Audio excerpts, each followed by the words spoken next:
మనకు ఉండవలసిన మొట్టమొదటి లక్షణం, సంఘంలో ఉన్న ప్రతి వారు కూడా యేసయ్యతో వ్యక్తిగత సంబంధం కలిగి ఉండి మారు మనసు కలిగిన వాళ్ళై దేవునితో సంబంధం కలిగిన వాళ్ళు ఉన్నప్పుడే మనం దేవుని పనులకు ఎలిజిబుల్ అవుతాం అనేది చెప్పినాను. సో యాక్చువల్గా నాకు కిరణ్ నాకు ప్లాన్ చెప్పినప్పుడు, అన్న ఎన్ని సెషన్స్ ఉన్నాయంటే చెప్పాడు, ఇన్ని సెషన్స్ మీరు మాట్లాడతారని. సో నేను ఎన్నిటికి న్యాయం చేయగలను, ఎన్నైతే మీకు వివరంగా వాక్యంలో బోధించగలను, అన్ని ఇంపార్టెంట్ క్వాలిటీస్ ఆది సంఘంలో నుండి మనం నేర్చుకోవాల్సిన కొన్ని మంచి లక్షణాలు, ప్రాముఖ్యమైన లక్షణాలు నేను హైలైట్ చేస్తున్నాను. ఇవి కొన్ని ఒక విధంగా చూస్తే ఇవి చాలా బేసిక్స్ అండి. ఇదేం పెద్ద లోతైన మర్మాలు ఏం కావు. బైబిల్ చదివితే ఎవరికైనా చదవంగానే కనబడేది ఇదే. కానీ మనం లోతైన మర్మాలకు వెళ్ళి అసలు సంగతి విడిచిపెట్టినాం. చాలా బేసిక్ థింగ్ అండి. అంటే ఇది విడిచిపెట్టి మనం ఇంకేదో మర్మాలు అని పోతే ఏం లేదు. మారు మనసు అనుభవం లేకుండా దేవుని కోసం వాడబడ్డం అనేది సాధ్యం కాదు. అయితే మనం ఏంటంటే మనకున్నటువంటి అవసరాలను బట్టి సంఘంలో పలుకుబడికి కానీ లేకపోతే రీసోర్సెస్ కానీ ఎవరెవరు సహాయకరం వాళ్ళందరినీ కలుపుకొని మనం మెంబర్షిప్ని కాంప్రమైజ్ చేసినాం. అందుకనే ఈరోజు సంఘానికి అంత శక్తివంతమైనటువంటి సాక్ష్యం లేకుండా అయిపోయినాం అనేది నా ఫస్ట్ పాయింట్. సో ఈ 3 రోజుల్లో ఆదివారం ప్రసంగం అయిపోయేసరికి నేను 7 పాయింట్లు చెప్తాను మీకు. ఈ 7 కూడా మీరు ప్రశ్నలుగా రాసుకోవచ్చు. ఈ 7 విషయాలు మనల్ని మనం అడుక్కుంటే, నేను ఎలా ఉన్నాను ఈ విషయంలో అని అడుక్కుంటే, ఈ 7 విషయాల్లో మనం మనల్ని సరిదిద్దుకుంటే దేవుని కోసం బాగా వాడబడడానికి అవకాశం ఉంటుంది. సో ఫస్ట్ విషయం ఏంటంటే, నాకు దేవునితో వ్యక్తిగత సంబంధం ఉందా లేదా, నేను మారు మనసు పొందినా లేదా. సో అది నంబర్ 1. అదిగినా లేకపోతే అంటే ఇంకా అసలు మీరు ఇంకా వేరే వాటి గురించి ప్రార్థన చేయాల్సిన అవసరం కూడా లేదు. మారు మనసే లేకపోతే ఇంక మిగతా మీరు అడగాల్సిన అవసరం లేదు. ఎందుకంటే అన్నిటికన్నా ప్రాముఖ్యం ఇది. ఇక్కడ స్టార్ట్ అవుతుంది, అకౌంట్ ఓపెన్ అయ్యేది ఇక్కడ. నాకు మారు మనసు అనుభవం ఉందా, దేవునితో వ్యక్తిగత సంబంధం ఉందా లేదా. Okay. And as church leader Kiran కానీ పెద్దలు కానీ వీళ్ళు అడగాల్సిన ప్రశ్న ఏంటంటే, సంఘంలో ఉన్న వాళ్ళందరికీ ఈ అనుభవం ఉందా లేదా. లేకపోతే ఆ అనుభవంలోకి నడిపించడానికి మనం వాళ్ళని గైడ్ చేయాలా, ప్రార్థన చేయాలా, ప్రోత్సహించాలా. బట్ తప్పకుండా అనుభవంలోకి వచ్చిన వాళ్ళనే సభ్యులుగా చేర్చుకొని అక్కడ నుండి ఇంకా వాళ్ళని నాయకులుగా వాడుకోవడానికి అవకాశం ఉంటుంది. రెండో విషయం, ఈ రెండో సెషన్లో నేను ఇంకా 2 ఏరియాస్ కవర్ చేస్తా. మొట్టమొదటి అంటే ఫస్ట్ ఏమో యేసయ్యతో వ్యక్తిగత సంబంధం ఉండాలి, మారు మనసు ఉండాలన్నది. రెండోది ఆది సంఘంలో మనం చూసే మంచి లక్షణం ఏంటంటే, సంఘంలో ఉన్న వాళ్ళందరూ కూడా వాక్యాన్ని ధ్యానించడమే కాకుండా వాళ్ళు దాన్ని అప్లై చేసుకున్నారు వాళ్ళ జీవితానికి. They examine the scripture and they applied the scripture. ఇది రెండో లక్షణం. ఆత్మీయంగా ఆరోగ్యంగా ఉండే సంఘంలో ఉండే లక్షణం ఏంటంటే, వచ్చి వినేటోళ్ళందరూ కూడా వాక్యము ధ్యానించడమే కాదు, స్టడీ చేయడమే కాదు, కానీ అప్లై చేసుకోవడానికి కూడా చాలా ప్రాధాన్యత ఇస్తారు. నేను అప్లై చేసుకోవడానికి, నాతో దేవుడు ఏం చెప్తున్నాడు, నేనేం మార్చుకోవాలా అనే దాని మీద ఎక్కువ ఎంఫసిస్ ఉంటుంది. ఇవాళ రేపట్లో మీరు చూస్తే అండి, చాలా నిజంగా ఒక విధంగా మనం చాలా ఆశీర్వదించబడినటువంటి తరంలోనే ఉన్నాం. ఎందుకంటే మనకు ఎన్నో గొప్ప గొప్ప ప్రసంగాలు మన సెల్ ఫోన్లోనే మనకు అవైలబుల్గా ఉన్నాయి. ఒకప్పుడు మీరు ఒక మంచి ప్రసంగికుని వినాలంటే ఆయనని ఊరికి తెప్పించుకోవాలా, లేకపోతే మీరే ఎక్కడో మీటింగ్లకు అవుతున్నప్పుడు వెళ్ళాలా. ఇప్పుడు ఏ ప్రసంగికుడి కోసం కూడా మీరు ఏ ఊరికి వెళ్ళాల్సిన అవసరం లేదు. మీ సెల్ ఫోన్లోనే అందరు ప్రసంగికులు ఉన్నారు. ఆ యూట్యూబ్ ఓపెన్ చేస్తే ఏ ప్రసంగికుడికైనా ఎన్ని ప్రసంగాలైనా వినొచ్చు మీరు. సో అవకాశం లేక కాదు, అవకాశాలు చాలా ఉన్నాయి. మంచి మంచి బోధకులు కూడా చాలా ప్రసంగాలు మీకు అవైలబుల్గా ఉన్నాయి.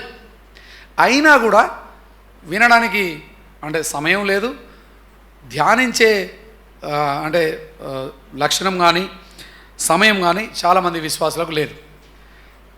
రెండవ లక్షణం, ఆత్మీయంగా ఆరోగ్యంగా ఉండే సంఘానికి ఏంటంటే, ఉన్న వాళ్ళందరూ కూడా, సంఘంలో ఉన్న వాళ్ళందరూ కూడా, కొందరు కాదు అందరూ కూడా వాక్యాన్ని స్టడీ చేసేవాళ్ళు. They use to examine the word of God and apply the word of God. అపోస్తల కార్యం 17వ అధ్యాయంలో ఈ వాక్యం చూస్తాం మనం. అపోస్తల కార్యం 17వ అధ్యాయము 11వ వచనము, తెస్సలోనికాలో ఉండే ఒక సంఘానికి, బెరియాలో ఉండే ఒక సంఘానికి పోల్చి ఒక మాట చెప్తున్నాడండి ఆయన. ఒక్క నిమిషం నాన్న. బై ద వే అండి, ప్రతి సంఘంలో ఉండే క్వాలిటీస్ డిఫరెంట్గా ఉంటాయి. ఈయన ఏమంటే ఆ సంఘంలో వాళ్ళు వేరే విషయాల్లో వాళ్ళు స్ట్రాంగ్ ఏమో, వీళ్ళకున్న ఒక చాలా గొప్ప లక్షణం బెరియాలో ఉన్నటువంటి సంఘంలో ఉన్న ఒక గొప్ప లక్షణం అని కంపేర్ చేస్తున్నాడు. బై ద వే, వీలైనంత మటుకు మనం ఎప్పుడు కూడా సంఘాన్ని సంఘంతో పోల్చకుండా ఉంటే మంచిదండి. ప్రతి సంఘంలో ఉండే యునిక్నెస్ కానీ వాళ్ళకి యునిక్ ఛాలెంజెస్ కానీ డిఫరెంట్గా ఉంటాయి. ఆ సంఘంను చూసి నేర్చుకో, ఈ సంఘంను చూసి నేర్చుకో అని సాధారణంగా మనం అట్లా అనకుండా ఉంటే మంచిది. అది ఇక్కడ కూడా ఆయన రెచ్చగొడతలేడు. ఆయన ఏం చెప్తున్నాడంటే వాళ్ళకు లేని ఒక లక్షణం మీకున్నదని వాళ్ళను ఎంకరేజ్ చేస్తున్నాడు అంతే. అనవసరంగా పోల్చి వీళ్ళనేమి ఫ్లాటర్ చేయట్లేదు. మనకేంటంటే చాలాసార్లు వేరే సంఘాలతో పోల్చుకొని మనం చాలా అతిశయిస్తూ ఉంటామండి. ఆ సంఘం కంటే మేము నయము, ఈ సంఘం కంటే మేము నయమని. ఇది చాలా హానికరం, మనలో ఉండే ఐక్యతను చాలా డిస్ట్రాయ్ చేసి పడేస్తుంది అనవసరమైన పోలికలు. ఇక్కడ అనవసరంగా పోల్చట్లే. ఆయన ఏం చెప్తున్నాడు జాగ్రత్త వినండి. మళ్ళీ చదువునాను అది.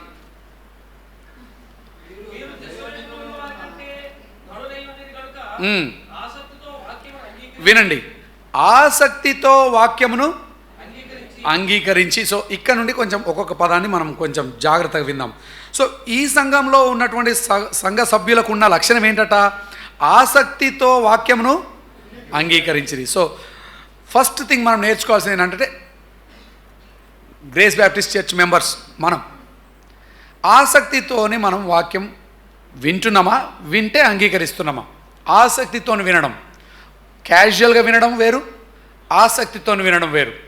ఆసక్తితో వినడం అంటే నిజంగా నేర్చుకోవాలన్న తృష్ణతో వింటున్నారు మీరు. ఏదో ఆదివారం గుడికి వచ్చాం కాబట్టి ఖచ్చితంగా కూర్చోవాలా, ఏదో ఒకటి వినిపోవాలని కాదు. మీరు ఆ యాంటిసిపేషన్తో వస్తున్నారు. ఆదివారం గుడికి వచ్చేటప్పుడే దేవుడు నాతో మాట్లాడబోతున్నాడు, నాకేదో చెప్పబోతున్నాడు అని మీరు సిద్ధపడి వస్తున్నారు. నిజంగా చెప్పాలంటే అండి, మనం చాలామంది అంత సిద్ధపాటుతో అంత ఎక్సైట్మెంట్తో ఏం రాం. కొన్నిసార్లు వస్తామేమో కానీ వారం వారం అట్లేం రాం. మోస్ట్ ఆఫ్ ద వారాలు ఇదొక ఆచారం, ఇదొక పద్ధతి, ఇదొక రొటీన్ అంతే. ఈరోజు దేవుడు నాతో మాట్లాడబోతుండు అనే ఆసక్తితో మీరు రారు. మీరు వింటారనే ఆశతో కూడా ఈయన చెప్పడు. ఎందుకంటే చెప్పి చెప్పి చెప్పి అలసిపోయాడు. ఎన్నిసార్లు చెప్పినా వీళ్ళు ఏం గుర్తుండలేదని. సో ఈ బోధకులకు కూడా మాకు మోటివేషన్ లేకుండా అవుతుందండి అసలు. ఎందుకంటే నేను బోధకుని సైడ్ నుండి చెప్తున్నా, గంటలు గంటలు ప్రిపేర్ అవుతాం మేము కొన్నిసార్లు.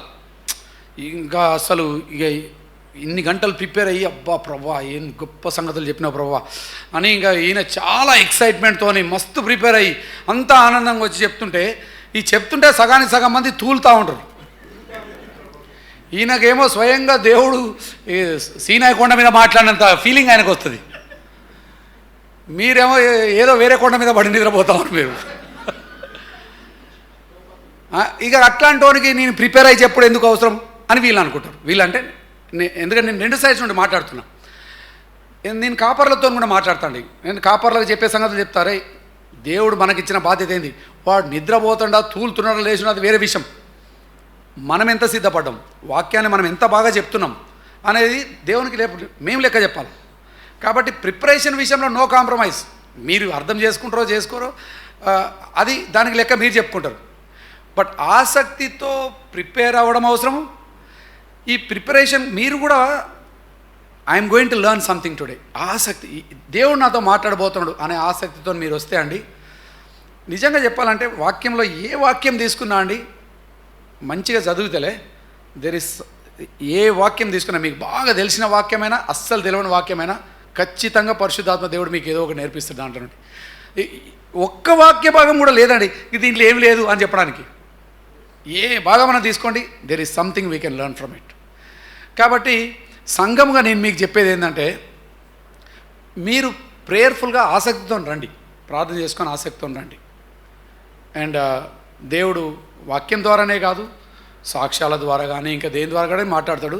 బట్ మీరు ఆసక్తితో వస్తే మీరు నేర్చుకునే అవకాశం చాలా ఎక్కువ ఉన్నది.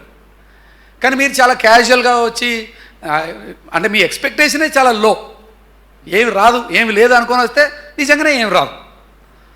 ఇక్కడ మీరు అందుకే నాకు ఆ మాట చాలా ఇష్టం. వాళ్ళు ఏంటంటే ఆసక్తితో వాక్యమును అంగీకరించి ఇక అది నంబర్ 1, ఆసక్తితో వచ్చిండ్రు. So they came with an anticipation, with a preparation. అది మీకు ఫస్ట్ పాయింట్.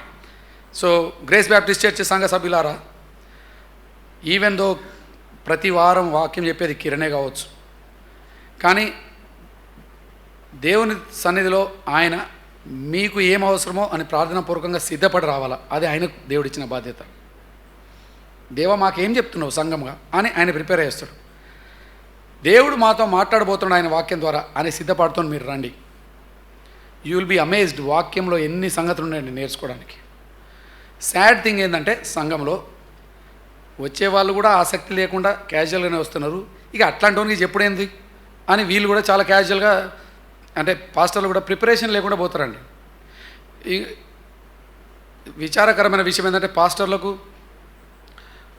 సర్మన్ ప్రిపరేషన్కి టైం దొరుకుతలేదు ఇవాళ రేపట్లలో చాలామంది పాస్టర్లకి. వీళ్ళు అడ్మినిస్ట్రేషన్లు, ఆ మీటింగ్లు, ఈ కమిటీలు, ఆ కమిటీలు, ఆ బోర్డు మీటింగ్లు, అడ్డమైన మీటింగ్లు, ఎన్నెన్నో మీటింగ్లో పోతా ఉంటారు వీళ్ళు. అన్నిటికీ ఆయనే ఉండాలంటారు వీళ్ళు. మళ్ళీ అన్నిటికీ ఆయన ఉంటే ఇంకా వాక్యం ఎప్పుడు చదువుతాడు ఆయన? మీకు ఆత్మీయ ఆహారం ఎట్లా పెడతాడు? సో నేను వాళ్ళకు కూడా చెప్తా చాలా క్లియర్గా, ఎన్ని వచ్చినా నీ ప్రైమరీ రోల్ ఏంటో తెలుసా? దేవుని వాక్యాన్ని మంచిగా బోధించడం. సో వాళ్ళు కూడా ఆసక్తితో ప్రిపేర్ కావాలా, మీరు కూడా ఆసక్తితో వస్తే ఆసక్తితో వాళ్ళు అంగీకరించింది. అంత కాకుండా ఇంకా వినండి, వీళ్ళు అంతకంటే ఇంకో చాలా సూపర్ పని చేసారు.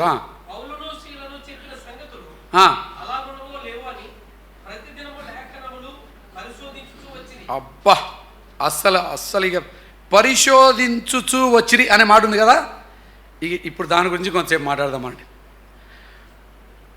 ఫస్ట్ ఆఫ్ ఆల్ వాళ్ళు ఆసక్తితో వచ్చారు. సెకండ్, ఆసక్తితో రావడమే కాకుండా, అయితే మీరు ఇప్పుడు మీలాగా ప్రతి ఓన్ చేతులలో బైబిల్ ఆ దినాలలో ఇవ్వండి.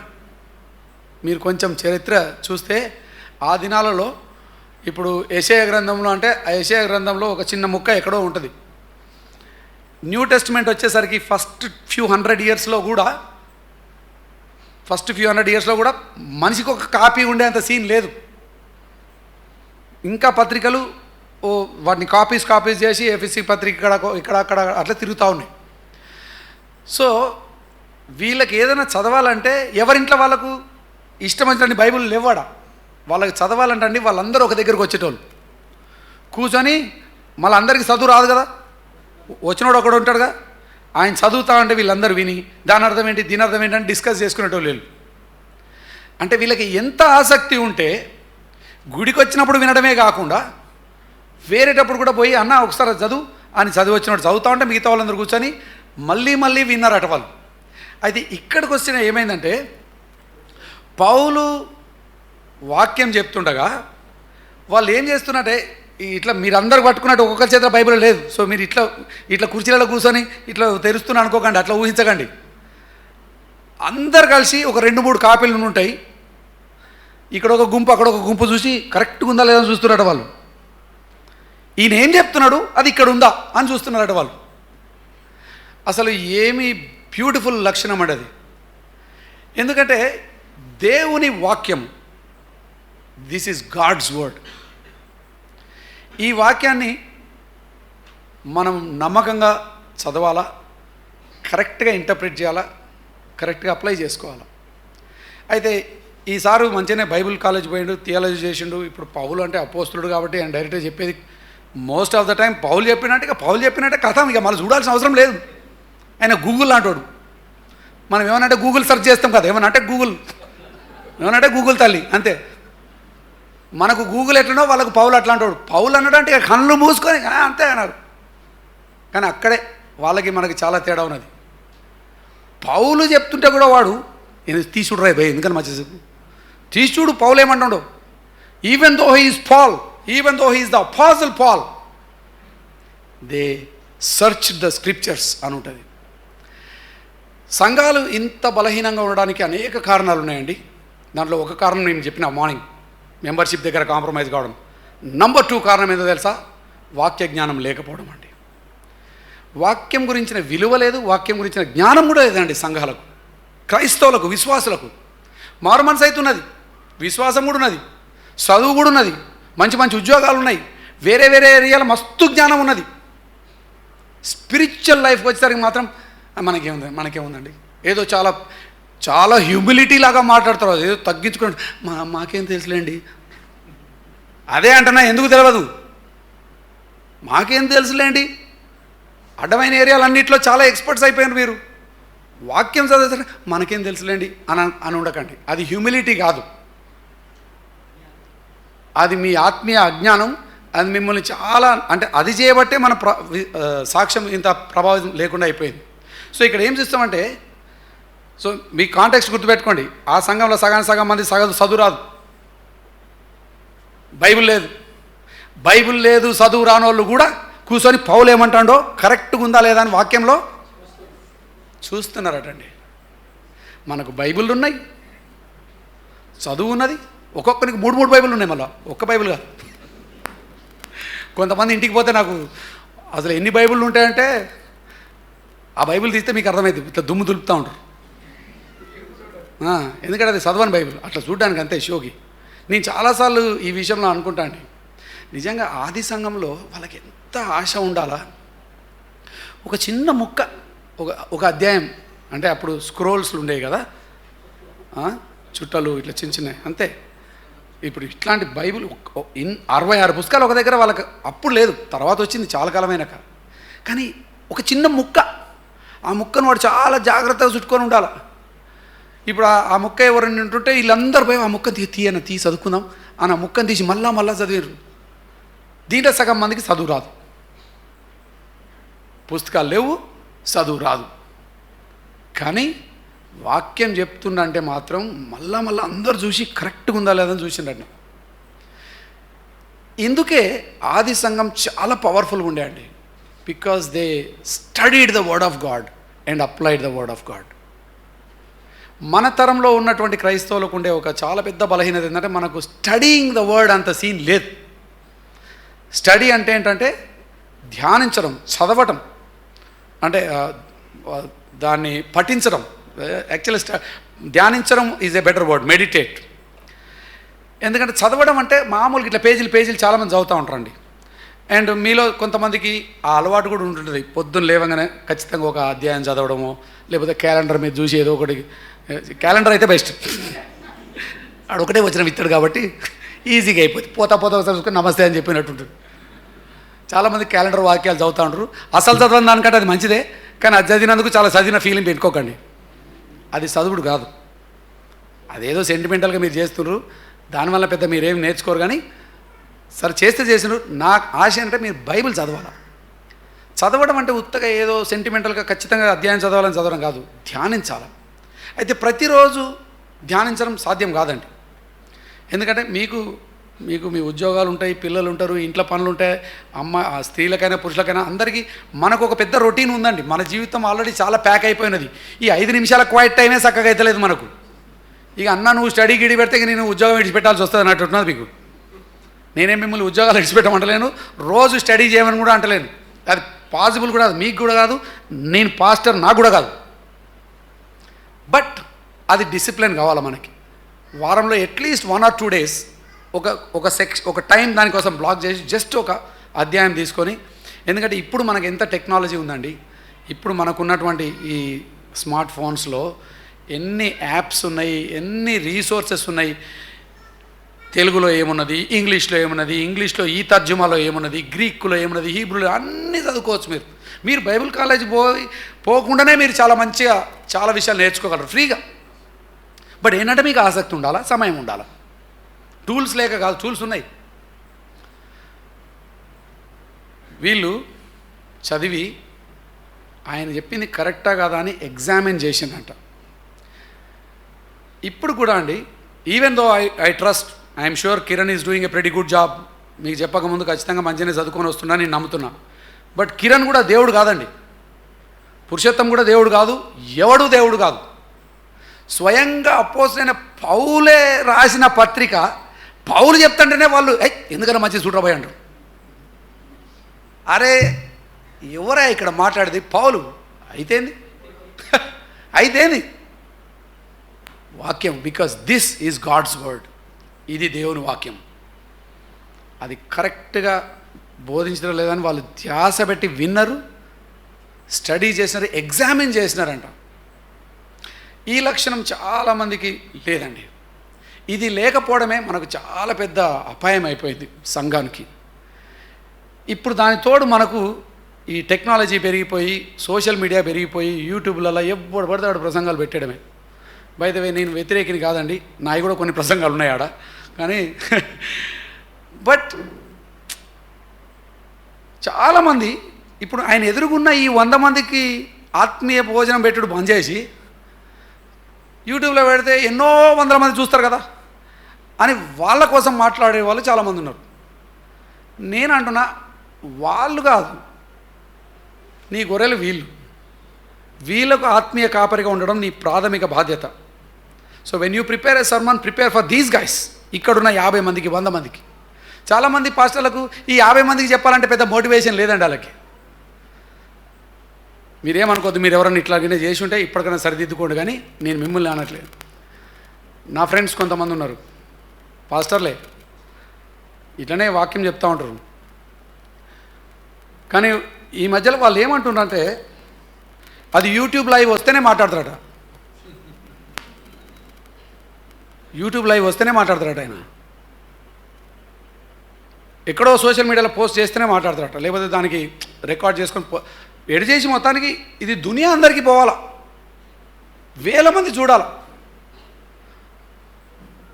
1000 మంది చూడగలిగితే పర్లేదండి, కానీ అది కండిషన్గా పెట్టుకోకండి. మీరు వాక్యం ప్రిపేర్ అయ్యేటప్పుడు అండి, ఈ 50 మందికి, ఈ 100 మందికి మంచిగా ప్రిపేర్ కండి. ఆయన ప్రిపేర్ కావాలా, మీరు దాన్ని స్టడీ చేయాలి, ఆయన కరెక్ట్గా చెప్తుండా లేదా అని. ఇట్లా చాలామంది బోధకులు అయ్యేసరికి మీకేమో సరైన పునాది లేదు, మీకు సరైన ఫౌండేషన్ లేదు, బైబిల్ కాంటెక్స్ట్ ఏంటో తెలియదు. అంటే ఈ గ్రంథం ఎవరు రాసినారు, ఎప్పుడు రాసినారు, ఎవరికి రాసినారు, ఇట్లాంటి ఏం మోస్ట్ యావరేజ్ క్రిస్టియన్స్కి తెలియదు. ఇట్లా తెలియకపోయేసరికి మీరేం చేస్తారు, పోయి యూట్యూబ్లో డైరెక్ట్గా ఎవరో ఒక ప్రసంగి కూడా చూస్తే, ఈ యూట్యూబ్లో కూడా అయితే అందరూ అంటే అందరూ తప్పు చెప్తున్నా నేనేమన్నానండి. చాలామంది మంచి బోధకులు కూడా ఉన్నారు దాంట్లో, నేను కూడా వింటా అప్పుడప్పుడు పోయి. బట్ సెలెక్టివ్ ఎవరిని వినాలో వాళ్ళని వింటా, కొన్ని సబ్జెక్ట్స్లోనే వింటా. బట్ నేను ఈ విషయం ఎందుకు చెప్తానంటే, మీకు సరైన పునాది లేని కారణాన మీరు ఈజీగా మోసపోతారు. ఎస్పెషలీ సో కాల్డ్ ఫేమస్ ప్రీచర్లు ఉంటారే, ఈ ఫేమస్ ప్రీచర్లు ఏంటంటే వాళ్ళకి ఏదో ఒక గిఫ్ట్ ఉంటుందండి. వాళ్ళు మంచి కళాకారులు, లేకపోతే వాక్చాతుర్యం గలవారు, వాళ్ళు కథలు చెప్పగలిగిన వాళ్ళు, మాటలు చెప్పగలిగిన వాళ్ళు, స్టోరీలు చెప్పగలిగిన వాళ్ళు. వాళ్ళకు ఇట్లా ఆ మ్యాగ్నెటిక్ ఇది ఉంటుంది, ఆ కెరిస్మా, అట్రాక్షన్. సో వాళ్ళకి ఆ వాక్చాతుర్యం ఉన్నది కాబట్టి ఆ వాక్చాతుర్యంలో వాళ్ళు ఎన్నో చెప్తూ ఉంటారు. అయితే మీకేమో పునాది సక్క లేని కారణాన ఆ అన్న చెప్పినట్టు ఏం చెప్పినా కరెక్టే అనుకుంటారు మీరు. అక్కడనే మనం చాలా దెబ్బతిన్నామండి. ఏ అంశం గురించి మీరు తీసుకున్నా మీకు ఒక అన్న ఈ మాట అంటాడు, ఇంకొక ఈ మాట అంటాడు. ఇప్పుడు ఏ విషయం తీసుకున్నా అండి, దాని గురించి you have different opinions, preachers who are presenting different stands. అట్లా అయ్యేసరికి క్రైస్తవులకు ఇంకా కన్ఫ్యూజన్ అవుతుంది. అన్న నేను ఈ ప్రీచర్ని వింటే ఈ చేయొచ్చు అంటుండు, ఈ ప్రీచర్ చూస్తే జయనే చేయొద్దు అంటుండు, ఏం చేయాలో తెలవట్లే, అందుకే నేను చదువుడే బంద్ చేసిన అంటాడు. ఎడు చేసి మొత్తానికి మీరైతే చదవట్లేదు, ఎదగట్లేదు. అది సాతానుడు కనుక కావాలి. ఇంతమంది ప్రసంగికులు ఇన్ని ప్రసంగాలు చేసేసరికి అండి మీరు ఎక్కువ నేర్చుకుని ఎక్కువ ఎదుగుతారని మీరు అనుకుంటారు, కానీ ఎదగట్లే, కన్ఫ్యూజ్ అవుతున్నారు. చదవబుద్ధి కూడా అవుతలే మీకు. ఏమోనా ఇది చాలా కాంప్లికేటెడ్ సబ్జెక్ట్ ఉన్నది. ఏ సబ్జెక్ట్ అయినా కాంప్లికేటెడ్ అండి. ఇప్పుడు ఎన్నో సబ్జెక్టులు ఉన్నాయి, ప్రతిదానికి ఇటొక స్టాండ్ అటొక స్టాండ్ తీసుకొని ఇంతమంది వీడియోలు పెట్టేసరికి చాలామంది యావరేజ్ క్రిస్టియన్స్, మంచి క్రైస్తవులు, వీళ్ళు ఉత్త బైబిల్ చదివితే ఎప్పుడో బాగుపడేటోళ్ళు, బైబిల్ చదువు బంద్ చేసి యూట్యూబ్లు చూస్తే ఏమి నమ్మాలో కూడా వాళ్ళకి తెలవట్లేదు. అందుకనే నేను మళ్ళా ఈ విషయం చెప్తున్నానండి, మీరు యూట్యూబ్ చూడొద్దని నేను అన్నానండి, కానీ మీరు ఎంతసేపు యూట్యూబ్ చూస్తుండ్రో అంతసేపు అన్నా మీరు బైబిల్ చదవండి.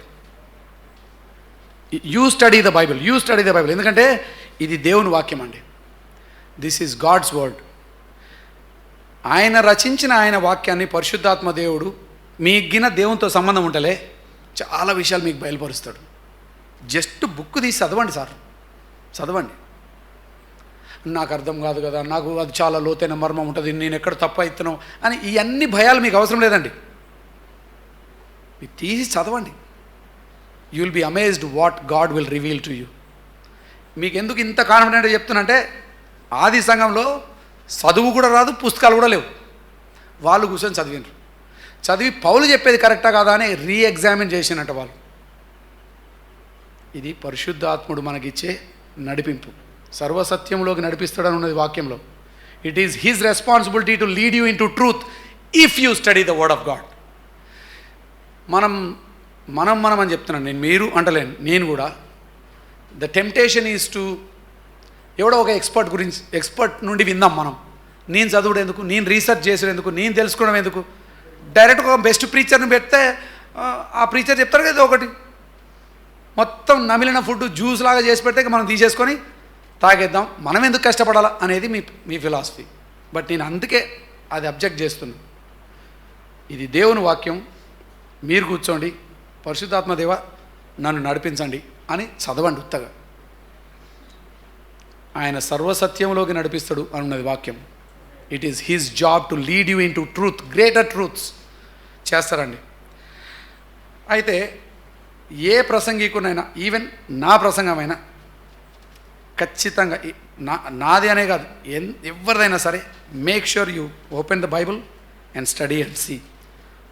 అక్కడ ఉన్నట్టు వాక్యానికి న్యాయం చేస్తున్నాడా లేదా, లేకపోతే అటు ఇటు డైవర్ట్ చేస్తున్నాడా, లేకపోతే ఆయన పాయింట్ ప్రూవ్ చేసుకోవడం కోసం వాక్యం వాడుకునేటోళ్ళు కూడా చాలామంది ఉంటారు. అందుకనే మీరు చాలా జాగ్రత్తగా ఉండాలండి. ఇంతమంది ప్రసంగికులు అయ్యేసరికి మనకు విశ్వాసం పెరుగుతుంది అనుకున్నాం, కానీ విశ్వాసం ఏం పెరగలేదు. కన్ఫ్యూజన్ పెరుగుతుంది, కాన్ఫ్లిక్ట్స్ పెరుగుతున్నాయి. ఆయన తప్పని ఈయనంటే, ఈయన తప్ప ఆయన, ఒకరినొకరు తిట్టుకోవడానికే సగం యూట్యూబ్ ఛానల్ సరిపోతున్నాయి. ఆడు తప్పు, ఈడు తప్పు, ఈడు తప్పు, వాడు తప్పు. కన్ఫ్యూజన్ ఎక్కువైతుంది, కాన్ఫ్లిక్ట్ ఎక్కువైతుంది, కానీ క్లారిటీ ఏం రావట్లే, కన్విక్షన్స్ ఏం రావట్లే. ఇంకా చూడండి ఏమని ఉంటుంది, అలాగున్నవో లేవో అని ప్రతిదినము లేఖనములు పరిశోధించుచూ వచ్చిరి. సో మనము సంఘంగా వ్యక్తిగతంగా వాక్యాన్ని పరిశోధించండి. ప్లీజ్ మీరు కొంచెం సోషల్ మీడియా తగ్గించుకోండి. నిజంగా చెప్తున్నా, సోషల్ మీడియా అనేది మీకు ఎంత ఆశీర్వాదం అని మీరు అనుకుంటున్నారో అంతకంటే అది ఎక్కువ శాపం. అంతకంటే అది మీ సంబంధాలను నాశనం చేస్తుంది. దేవునితోని, భార్య పిల్లలతోని అన్ని సంబంధాలను నాశనం చేస్తుంది. అది గంటలు మీరు ఫేస్బుక్లలో, ట్విట్టర్లలో దేని మీద కూడా స్పెండ్ చేయకండి. ఎందుకంటే అట్లా చేయడం వలన మీరు లోతుగా ఎదగకుండా ఈ సమయం డిస్ట్రాక్ట్ అయిపోయి వాక్య జ్ఞానం లేకుండా అయిపోతూ ఉన్నది. తిమోతికి రాసిన 2వ పత్రిక 3వ అధ్యాయంలో పౌలు ఏమంటారంటే, మీరు రక్షణలో ఎదుగు నిమిత్తం వాక్యం చదవమని ఉంటుంది. 2 తిమోతి చాప్టర్ 3 వర్స్ 14. క్రీస్తు యేసునందును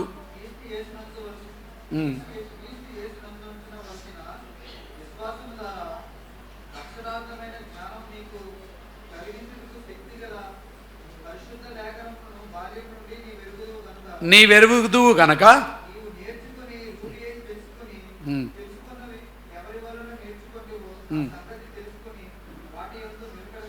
వాటి యందు నిలకడగా ఉండుము అని అంటాడు. సో ఇక్కడ బేసికల్గా ఏమంటాడంటే, శక్తిగల పరిశుద్ధ లేఖనములను నువ్వు బాల్యం నుండి నీకు తెలుసు, కానీ మళ్ళా చదువు అంటాడు. Even though you know you study it again. నీకు తెలుసు కానీ చదివి వాటి యందు నీవు నిలకడగా ఉండు. మన రక్షణ విషయంలో మనం ఎదగాలంటండి, you have to study the word of God. There is no other short cut అండి. అన్న ఈ బైబిల్ చదువుదంతా కొంచెం కష్టమవుతుంది, మనకు ప్రాక్టికల్గా పాసిబుల్ అయితే లేదు, కానీ ఇంకేమైనా షార్ట్ కట్ మెథడ్ ఉన్నదా అంట. నిజంగా అండి, ఇంకో షార్ట్ కట్ మెథడ్ ఏం లేదండి. బ్లంట్గా నేను చెప్తున్నా, షార్ట్ కట్ లేదు. అయితే కొన్ని ఎమర్జెన్సీలలో మీరు వాడుకోవడానికి కొన్ని డివోషనల్ బుక్స్ పనికొస్తాయండి. నేను కూడా చాలా సింపుల్గా మానదిన ఆహారం అని ఒక చిన్న బుక్ ఉంటుంది. మానదిన ఆహారం కూడా సూపర్ బుక్ అండి. Our daily bread. చాలా బిజీ పీపుల్, ఎక్కువ టైం ఇవ్వలేని వాళ్ళు 5 మినిట్స్లో డివోషన్ చేసుకోవచ్చు. అండ్ నేను చాలామందికి అది రికమెండ్ చేస్తాను. కానీ అది ఓన్లీ ఎమర్జెన్సీకి పనికొచ్చేది, డైలీ డోస్ కాదు అది. ఎక్కువ సమయం లేని రోజు కొంచెం చదువుకుంటే అట్లీస్ట్ నీకు ఒక పాజిటివ్ థాట్తో, దేవుని వాక్యంతో ఆ రోజు పోదు. కానీ దినదినం ఎమర్జెన్సీలో పోతే మాత్రం ఎక్కువ రోజులు మనం ఆత్మీయంగా బలపడలేం. బట్ ఏదో వారంలో అట్లీస్ట్ 1 or 2 days అయినా మంచిగా కూర్చొని జస్ట్ బైబిల్ తెరిచి బైబిల్ చదవండి, బైబిల్ ధ్యానించండి. ఎందుకంటే ఇక్కడ ఏమంటాడు, మీ రక్షణలో ఎదుగు నిమిత్తము దీని అందు మీరు నిలకడగా ఉండండి. చాలామంది బైబిల్ కామెంటరీలు చదువుతారు, బైబిల్ నోట్స్లు చదువుతారు, డివోషన్ చదువుతారు, వేరేటోళ్ళ మాటలు చదువుతారు, కానీ బైబిల్ చదువుతలేరు. నేను అందుకే మళ్ళీ అదే మాటకు వస్తున్నాండి. ఇంతగా ఏం చెప్తాడు పురుషోత్తమన్న అంటే ఒకటే మాట చెప్తాడు, బైబిల్ చదవండి అయ్యా, బైబిల్ చదవండి అన్న. నాకు అర్థం కాదు, నువ్వు స్టార్ట్ చేయకముందే అర్థం కాదని ఎందుకంటావు? ఎందుకంటే అది రాసిన ఆయన ఏమంటుండో తెలుసా, నేను నడిపిస్తారా నిన్ను, చదువును తెరిచి కూర్చో, నీకు ఎన్ని సంగతులు చెప్తా. సో ప్లీజ్ మీరు వేరే ఏమి చేసినా చేయకపోయినా అవన్నీ తక్కువ చేసినా పర్లే, కానీ బైబిల్ తీయండి, చదవండి. ప్రభా నాతో మాట్లాడాను, just open yourself and ask God speak to me. You will be amazed how many things you will learn బైబిల్లో నుండి. మత్తయి సువార్త 13వ అధ్యాయంలో యేసయ్య చెప్తూ ఒక ఈ విత్తనములు విత్తువాడు వెళ్ళుకుంటా 4 రకాల భూముల గురించి మాట్లాడతారండి. చాలా బ్యూటిఫుల్ స్టోరీ, మీ అందరికీ తెలుసు కాబట్టి నేను ఎక్కువసేపు దాంట్లో గడప. కానీ నాకేం పాయింట్ అవసరమో వాక్యం గురించి. నంబర్ 3 3వ రకమైన భూమి గురించి చూద్దాం. మత్తయి సువార్త 13:22 వచనంలో ఏమిటంటే, ముండ్ల పొదలలో విత్తబడిన వాడు వాళ్ళు ఏం చేస్తారంటే వాక్యము వింటారంటండి. ఇప్పుడు మీరెట్లా వింటున్నాడు అట్టనే వాళ్ళు కూడా వింటారట. వాక్యము వినువాడే కానీ వాక్యము వినువాడే కానీ ఐహిక విచారము ధనమోహమును, అబ్బా, వాక్యం వింటున్నట కానీ వాక్యము అణిచివేయబడుతుందటండి. దేని చేత అణిచివేయబడుతుంది? వింటున్నారు కానీ వాక్యం అణిచివేయబడుతున్నదట. అంటే ఇక్కడ విన్నప్పుడు మీకు చాలా ఆసక్తి ఉన్నది, ఈరోజు దేవుడు నాతో మాట్లాడాడు, I want to try this, I want to do this different అని ఆసక్తి ఉన్నది. విన్నప్పుడు మీకు ఆనందం కూడా ఉన్నది. కానీ బయటికి పోయిన కొంతసేపటికి ఇక ఉండట్లేదు, అణిచివేయబడుతుంది అని ఉన్నది. 2 మాటలు చెప్తానండి. There are 2 things that are suppressing, అణిచివేస్తున్నాయి, నలగొడుతున్నాయట ఈ మొక్కని. ఏంటది? నంబర్ 1, మొట్టమొదటి ఏంటది? ఐహిక విచారం. ఈ లోకంలో అందరూ విచారించే విషయాలు మీరు విచారించరు. బై ద వే, మనం కూడా లోకంలో బ్రతుకుతున్నాం కాబట్టి లోకంలో అందరికీ ఉండే సమస్యలు మనకు కూడా ఉంటాయి. అందరిలాగానే మన పిల్లల చదువులు, తల్లిదండ్రులు, వాళ్ళ ఆరోగ్యాలు, మెడికల్ బిల్లులు, రెంట్లు, వీటి గురించి అందరూ ఆలోచించినట్టు మీరు కూడా ఆలోచించొద్దని నేను అనట్లే. కానీ దినమంతా ఐహిక విచారాల గురించి, అంటే ఇప్పుడు పొద్దున్న లేచినప్పటి నుండి ఇంకా రాత్రి దినం అయిపోయేదాకా it's all about your worldly life. ఈ జీవితం, ఈ ఇల్లు, నా ఆస్తి, నా అంతస్తులు, నా పలుకుబడి, నా పిల్లలు, వాళ్ళ భవిష్యత్తు, వాళ్ళ పిల్లలు, దినమంతా దీని గురించి మీరు ఆలోచిస్తున్నట్టు మాత్రం మీరు చాలా మిస్ అయిపోయినండి, చాలా మిస్ అవుతున్నారు. ఐహిక విచారం. మనం ఈ ప్రపంచంలో బ్రతుకుతున్నాం కాబట్టి ఈ ప్రపంచంలో మనకి ఏది అవసరమో ఆయన ఇస్తాడండి. ఆయన అంటాడు, మొదటిగా మీరు నా నీతిని, నా రాజ్యంని వెతికితే ఇవన్నీ కూడా నేను మీకు ఇస్తా అంటాడండి. అయితే ఆర్డర్ ఏమని పెట్టిండు ఆయన? మొదటిగా ఈ పని చేయండి మీరు. మొదటిగా మీరు నా నీతిని, నా రాజ్యాన్ని వెతికితే నీకు ఈ లోకంలో ఏం అవసరం? నీకు ఒక ఇల్లు అవసరం, నీకు ఒక బండి అవసరం, నీకేం అవసరం నాకు తెలుసు, అవి నేను తీరుస్తా. దేవుడే ఆ బాధ్యతను ఆయన మీద వేసుకుంటుండు. నీకేం అవసరం నాకు తెలుసు, నేను తీరుస్తా, కానీ మొదటిగా నువ్వు చేయాల్సిన పని ఒకటి ఉన్నది అంటాడు. అయితే ఈ మొదటి అనేది చాలా ఇంపార్టెంట్ మాట అండి. అక్కడ మనం ఏం చేస్తామంటే, ఆనెస్ట్గా మనం ఇవన్నీ చూసుకున్నాకలే, ఈ బాధ్యత అయిపోయాక, ఆ బాధ్యత అయిపోయాక, పిల్లల బాధ్యత అయిపోయాక, తల్లిదండ్రుల బాధ్యత అయిపోయాక, నా ఉద్యోగం బాధ్యత, ఈ బాధ్యతలన్నీ చూసుకున్నాక, అన్నీ స్టేబుల్ అయినాక, అన్ని కంట్రోల్లోకి వచ్చి కొంచెం అన్ని బ్యాలెన్స్ వచ్చినాక, అప్పుడు ఇక నేను మస్తుగా దేవుని సేవ చేస్తా. మామూలుగా కాదు, ఇక ఫుల్ టైం వర్కర్లు కూడా పనికిరారు. ఇక అసలు సేవ అసలు. ఎప్పుడు ఎవరిని అడిగినా వాళ్ళు ఏమంటారంటే, అన్న ఈ స్టేజ్లో కొంచెం టైట్ ఉందంటారు. అది ఏ స్టేజ్ అయినా అంతే అండి. ఇప్పుడు ఎవడన్నా యవనస్తుని పెట్టుకొని, మరి దేవుని కొంచెం వెంబడించడంలో, దేవుని సేవించడంలో కొంచెం టైం ఇస్తావా అంటే, అన్న ఇప్పుడే కొంచెం కాంపిటేటివ్ ఎగ్జామ్స్ రాస్తున్నా, ఇప్పుడు టైట్ ఉన్నది. ఒక్కసారి ఈ కాంపిటేటివ్ ఎగ్జామ్స్ అయిపోయి ఉద్యోగం వస్తేలే ఇట్లా అంటాడు. ఇక ఉద్యోగం వస్తేలే ఇక చూసుకో నేను ఎంత సేవ చేస్తా అంటాడు. మీకు తెలుసు ఉద్యోగం వచ్చినాక ఏమవుతుందో. వస్తుంది ఉద్యోగం వస్తుంది. ఉద్యోగం వస్తే వాడు ఉత్తగానే పైసలు ఇస్తాడు. వాడు ఎంత ఇస్తాడో అంతకంటే ఎక్కువ పిండుతాడు వాడు. ఆడికి ఊపిరి లేకుండా అన్న ఉద్యోగం వచ్చేదాకా ఒక ప్రాబ్లం, ఉద్యోగం వచ్చినాక అసలు సమయమే ఉండలేదు. ఎందుకంటే ఇప్పుడే ఉద్యోగం స్టార్ట్ అయింది, పీక్ పడేస్తాడు. కాబట్టి ఏమన్నంటే అన్న డ్యూటీ చేయాల్సి వస్తుంది, టైం ఉద్యోగం పోయి ఈ ఉద్యోగం ఇప్పుడు టైట్గా ఉంది అంటాడు వాడు. ఇప్పుడు టైట్గా ఉంది. ఈ టైట్గా ఉన్నవాడు మరి అట్టనే ఉండగా మళ్ళీ పెళ్లి చేసుకుందామని ఐడియా వస్తుంది వీడికి. మరి ఏమనుకోని అనుకుంటాడో కానీ అజ్ఞానం, టోటల్ అజ్ఞానం. అది పెళ్ళి చేసుకుంటా అంటాడు. అంటే ఇంక పెళ్ళి అయితే కొంచెం ఏంటో అసలు ఎవడన్నాడు ఆ మాట? ఎవడనలే, మీరు అనుకున్నారంట ఫ్రీ అవుతారని. పెళ్ళి చేసుకుంటారు.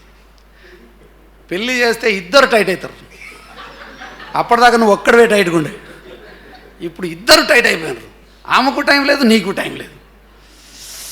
ఇక ఒకరికొకరు అడ్జస్ట్ కావాలా, ఈ అడ్జస్ట్మెంట్లు. ఇప్పుడు ఈ ఒక్క స్టేజ్లో టైట్గా ఉన్నా అంటాడు. ఈ ఒక్క స్టేజ్ కొంచెం సేవ్ అయినాక, కొంచెం అలవాటు అయినాక, అలవాటు అయ్యేది ఏం లేదు ఇదే ఇది. కొంచెం అలవాటు అయ్యాక ఈ కొంచెం అలవాటు అయ్యేసరికి కొంచెం సంతోషంలో పిల్లలు పుడతారు మళ్ళీ కథం. ఇక వాళ్ళు పుట్టినంటే మాత్రం ఇక వాని పెళ్ళి అయ్యేదాకా నీ పెళ్ళి అవుతుంది.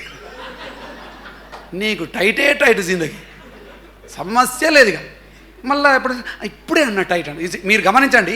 ఈ టైట్ అనే మాట మీరు లైఫ్లో ఎప్పుడు వాడుతూనే ఉంటారు. వాడు మీ అడల్ట్ లైఫ్ అంతా కూడా టైటే. ఈ పోనీ పిల్లోడు పెద్దోడు అయిపోయాడు, ఇంటర్ అయిపోయిందో, డిగ్రీ అయిపోయింది, అయిపోద్దా? చాలా అనుభవంతో చెప్తాను, ఇంకా టైట్ అవుతాడు. అప్పుడు ఇప్పుడు పెళ్ళిళ్ళు చేయాలా? పోనీ పెళ్ళిళ్ళు అయిపోయి వాళ్ళంతా వాళ్ళు ఎటో వెళ్ళిపోయినాకనన్నా అప్పుడన్నా భార్య భర్తలు మీరేమన్నా లూజ్ అవుతారా అంటే సమస్య లేదు. అప్పుడు కూడా ఇంకా టైటే. వాళ్ళ బతుకులలో ఏమవుతుంది, వాళ్ళ పిల్లల్ని చూసుకోవడానికి మీరు పోవాలా, లేకపోతే మళ్ళీ వాళ్ళ సంసారాలు కట్టాలా. అట్లా ఏ స్టేజ్లో కూడా ఇప్పుడు నేను ఫ్రీగా ఉన్న సేవ చేయడానికి అనేది ఉండదండి లైఫ్లో. అన్న నేను టైట్గా ఉన్నా అనే మాట చచ్చిపోయేదాకా ప్రతివాడు అనే మాటే. ఆ చచ్చిపోయినప్పుడు ఒక్కసారి ఫ్రీ అవుతాడు అడిగా.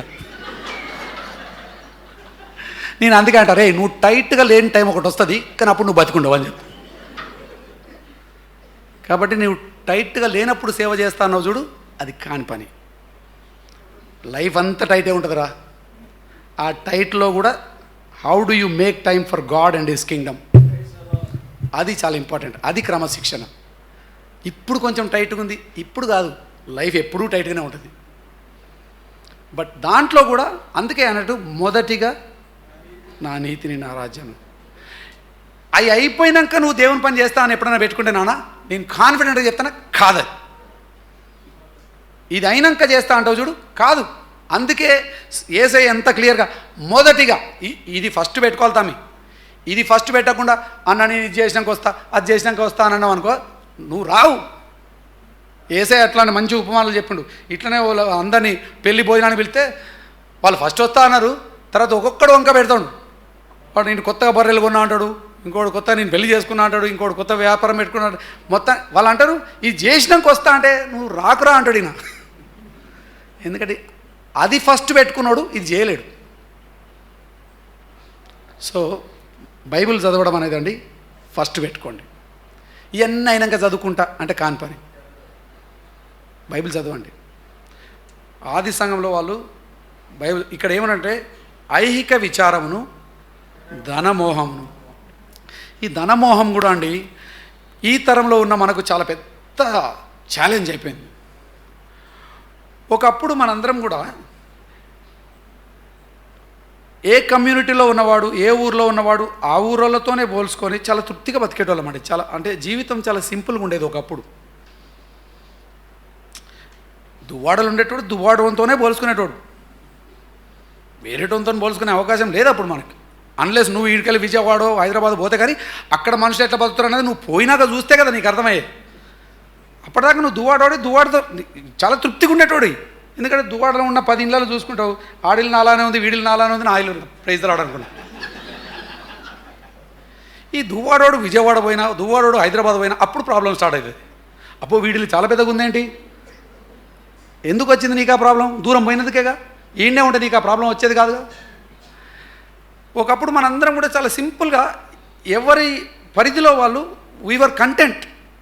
అంటే అప్పుడు కూడా పర్ఫెక్ట్ ఏం కాదు, కొంచెం తృప్తి ఉండేది.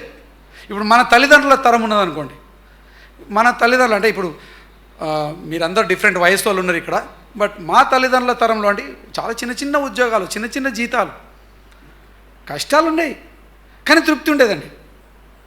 కష్టాలు ఉండే కానీ కష్టాల్లో తృప్తి ఉండే మాకు. ఇప్పుడు మా తల్లిదండ్రులు సంపాదించిన దానికంటే 10 రెట్లు 20 రెట్లు సంపాదిస్తున్నాం మేము,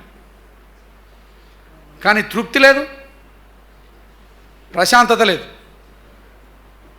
మా తల్లిదండ్రులు సైకిళ్ళు నడిపితే మేము కార్లు నడుపుతున్నాం. మాకు ఒక వీధంతటికి కలిసి ఒక ల్యాండ్ ఫోన్ ఉండేది, ఒక్కటే ల్యాండ్ ఫోన్. మీకు ల్యాండ్ ఫోన్ అంటే తెలుసా? మీకు ఇట్లా తిప్పాలి, క్రర్ క్రర్ అంటే. ఒక్క ఫోన్ మోగితే అది ఎత్తి ఇంతకు ఎవరికైనా కనుక్కోవాలి, ఈ ఇంటికా ఆ ఇంటికా ఆ ఇంటికా కనుక్కోవాలి. అయినా మేము చాలా తృప్తిగా ఉన్నాం. అప్పుడు చెప్పుకునేటోళ్ళు అందరూ అదే నెంబర్ ఇచ్చేటోడు. తృప్తి అనేదండి అది మనం కలగజేసుకోవాలి. The more you expose yourself, the less satisfied you will be. Social media వచ్చి ఏం చేసిందో తెలుసా అండి? మీ ప్రపంచాన్ని చాలా పెద్దగా చేసింది. దువ్వాడోని దువ్వాడలు ఉంచకుండా, వరంగల్లోని వరంగల్ ఉంచకుండా, ఏ ఊరోని ఏ ఊరిలో ఉంచకుండా ప్రపంచం అంతా తీసుకొచ్చి నీ కళ్ళ ముందు పెట్టి, ఇంత ప్రపంచం ఉందయ్యా, ఈ బోడి దువ్వాడల గుడిసె కట్టుకొని ఉన్నావు నువ్వు. అయ్ బాబోయ్, ఇంత పెద్ద ప్రపంచం పెట్టుకొని నాకు అది లేదు, నాకు ఇది లేదు, నీకు ఇది లేదు, ఇది చూస్తేనే నీకు అర్థమైంది ఇది లేదని. బేసికల్గా అంటే మీరందరూ సబ్స్క్రైబ్ చేసి మరి వానికి సబ్స్క్రైబ్ చేసి, వీనికి సబ్స్క్రైబ్ చేసి, నాకు ఆ ఫ్రెండ్ ఈ ఫ్రెండ్ అని పెట్టుకొని మీరు ఏం చేస్తారో తెలుసా?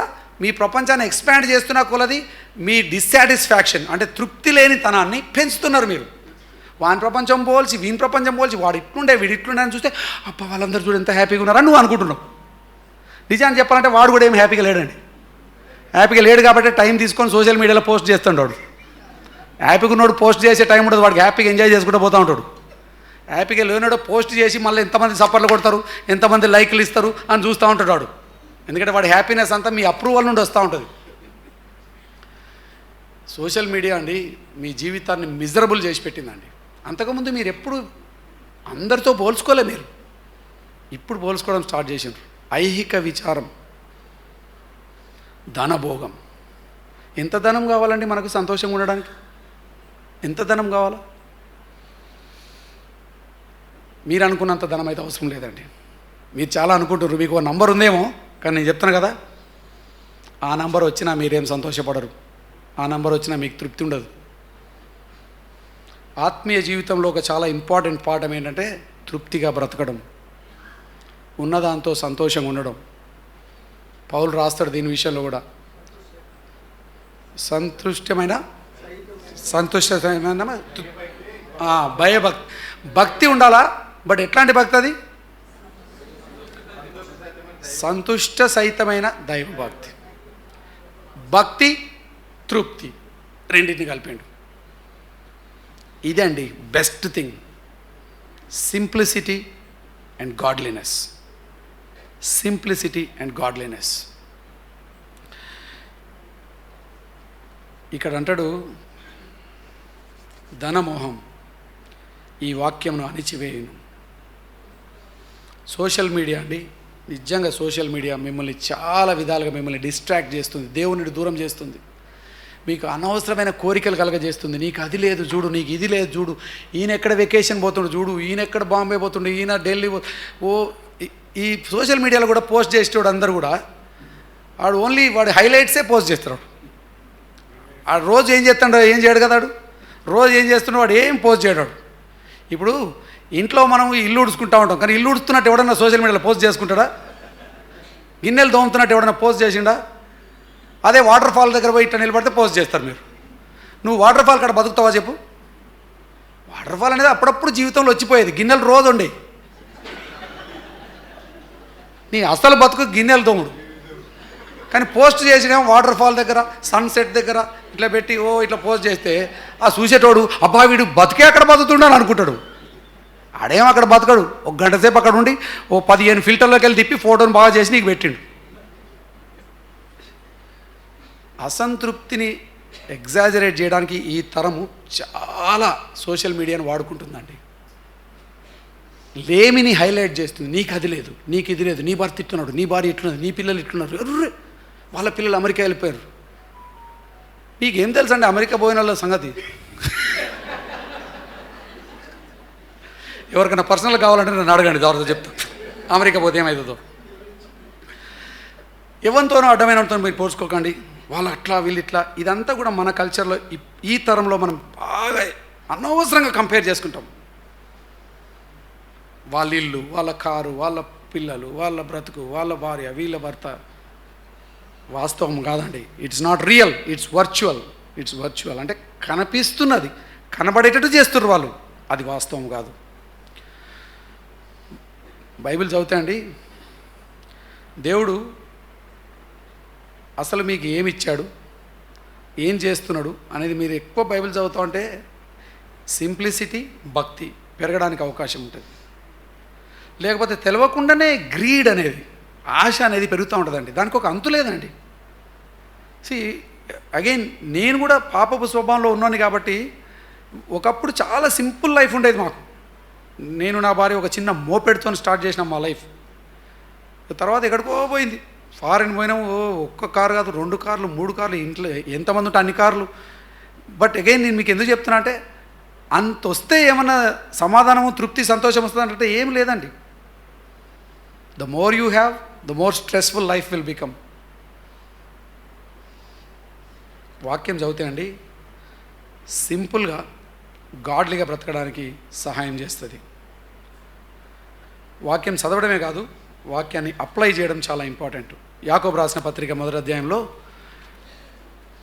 ఏమంటాడంటే మీరు వినువారై ఉండకుండా, కేవలం వినువారై ఉండకండి, మీరు వినువారు మాత్రమే ఉండకుండా. 22వ వచనం యాకోబు రాసిన పత్రిక 1వ అధ్యాయం 22 ఏమంటే ఇగో ఉత్తగా వింటే ఎవరు మోసం చేస్తారట? మీరు మిమ్మల్ని మీరే మోసం చేసుకుంటున్నారు. అఫ్కోర్స్ మమ్మల్ని కూడా మోసం చేస్తున్నారులే, మేము కూడా కొంచెం మోసపోతున్నాం, బాగా వింటున్నాం మేము అనుకుంటున్నాం. కానీ బట్ మాకంటే ఎక్కువ మోసం మిమ్మల్ని మీరు చేసుకుంటున్నారు. వాక్య ప్రకారము ప్రవర్తించు వారునై ఉండుడి అని అక్కడ ఒక చాలా ఉదాహరణ ఇస్తాడు. మంచి ఉదాహరణ ఏంటంటే వాడు అద్దంని చూసుకున్న వాడు లాగా ఉంటాడట. ఎవరు? వాక్యం విని అద్దంని చూసుకుంటే, అద్దం చూసుకోవడానికి ప్రాముఖ్యమైన కారణం ఉందండి. ఎందుకు చూస్తాం అద్దం? మనం సరి చేసుకోవడానికి సహాయక రియాలిటీని ఉన్నట్టు చూసుకోవడం కోసం అద్దం చూస్తున్నాం.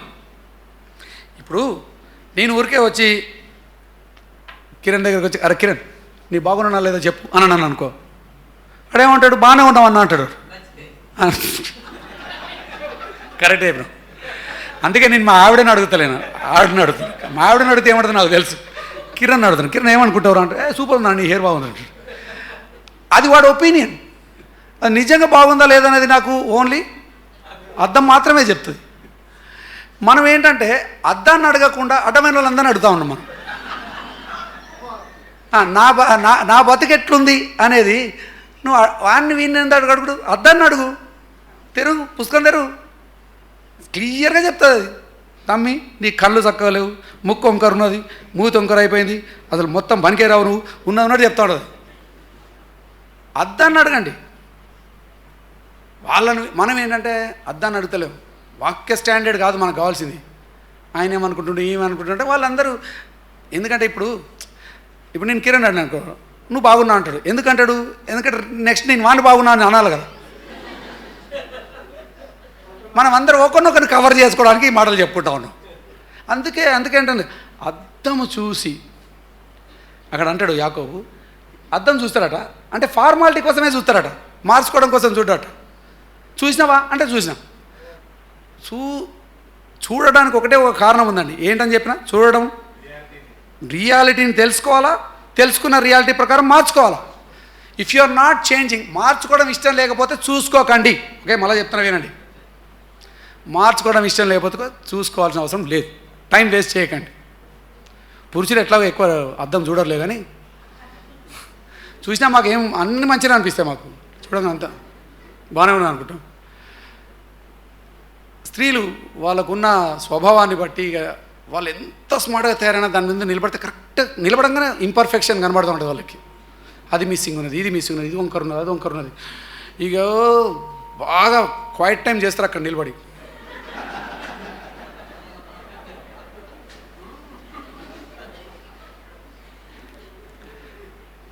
అయితే మనం ఏం నేర్చుకోవాలంటే వాళ్ళు అద్దంని ఎట్లా క్వైట్ టైం చేస్తారో మనం కూడా ఈ అద్దంని అట్లా క్వైట్ టైం చేస్తే మంచిదే. ఎందుకంత డీటెయిల్గా చూడాలి చెప్పండి? ఎందుకంటే you really want to do something about it. అందుకే కదా, ఉత్తగా చూడరండి. వాళ్ళు చూసారంటే ఖచ్చితంగా దాన్ని ఏదో ఒకటి చేస్తారు. ఆ క్రీమ్ కొనేదాకా నేను విడిచిపెట్టరు, కొనాలి. మరి ఉత్తగా చూసినందుకు చూడడం చేయడం కోసమే కదా. ఇదే ప్రిన్సిపల్ వాక్యంలో యాకోబు అంటుండే, అయ్యా ఉత్తగా చూసిపోకండి, అయ్యా ఉత్తగా గుడికి వచ్చి గంటల గంటల ప్రసంగాలు వినిపోకండి. తెరవండి, చూడండి, సరి చేసుకోండి. బ్యూటిఫుల్ అంటండి. వాడు తను అక్కడ 24వ వచనంలో ఉంటాడు, వాడు తన్ను చూచుకొని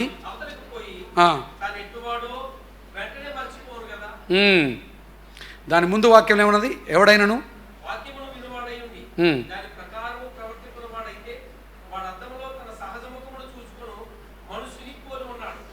సహజముఖం చూసుకున్నాడు కానీ మార్చుకుంటలేడు, చూసుకున్నాడు కానీ మార్చుకుంటలేడు. నేనేమంటున్నా అంటే దయచేసి చూసుకోండి, మార్చుకోండి. బట్ ఎవరిది వాళ్ళు మార్చుకోవాలా? ఇక్కడ మనం చేసే ఇంకో పొరపాటు ఉంది. ఫస్ట్ ఆఫ్ ఆల్ మనం చూడం. ఒకవేళ చూసినా వేరేటోని మార్చుకోమని చెప్తా ఉంటాం. కొన్నిసార్లు వాక్యం వినేటోళ్ళు కూడా అండి వినుకుంటా ఇట్లా వినుకుంటా, బా ఈ ప్రసంగం వాడు వింటే బాగుండు అంటాం. మనకేం పడుతుంది, ఈ ప్రసంగం వాడు వింటే అసలు ఎట్ట పడేది వాడికి బాణం. చాలామంది మనం ఎవరికో చెప్పడం కోసం వింటూ ఉంటామండి. అందుకని అంటున్నా, మీరు చూసుకునేది మీరు మార్చుకోవడం కోసం, ఎవరినో మార్చడం కోసం కాదు. సో దయచేసి ఈ వాక్యము వాడికి చెప్తే బాగుండు, ఈ వాక్యం విడికి చెప్తే బాగుండు అనేది ఆ స్టేజ్ వచ్చినప్పుడు చెప్తుర్లే. ముందైతే నాకేం చెప్తున్నాడు దేవుడు అనేది మనం చూడడం చాలా ఇంపార్టెంట్. సో పర్సనల్గా బైబిల్ చదవండి, సోషల్ మీడియా తగ్గియండి, అనవసరంగా వాళ్ళతో వీళ్ళతో పోల్చుకోకండి, మీ సమయం దాని మీద వేస్ట్ చేయకండి. బైబిల్ చదవండి, దేవుడు మీకు ఏం చెప్తున్నాడో దాన్ని మీరు అన్వయించుకోండి. Apply the word of God. ఇంకొక విషయం, వాళ్ళు చాలా మంచి పని చేసినండి, వాళ్ళు ప్రార్థన చేసినారు. దీని గురించి నేను ఎక్కువ చెప్పాను, ఎందుకంటే ప్రార్థన గురించి మీరు చాలా ప్రసంగాలు వినుంటారు. బట్ అయినా నేను 2 విషయాలు హైలైట్ చేస్తాను. ప్రేయర్ అనేది ఆత్మీయ జీవితంలో చాలా చాలా ఎసెన్షియల్ అండి. దేవునితో మనం సంభాషించడం.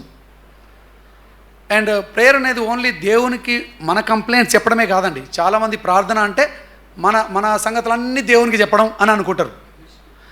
యాక్చువల్గా మీ సంగతులు దేవునికి తెలియని మీరు కొత్తగా చెప్పేది ఏమి లేదండి.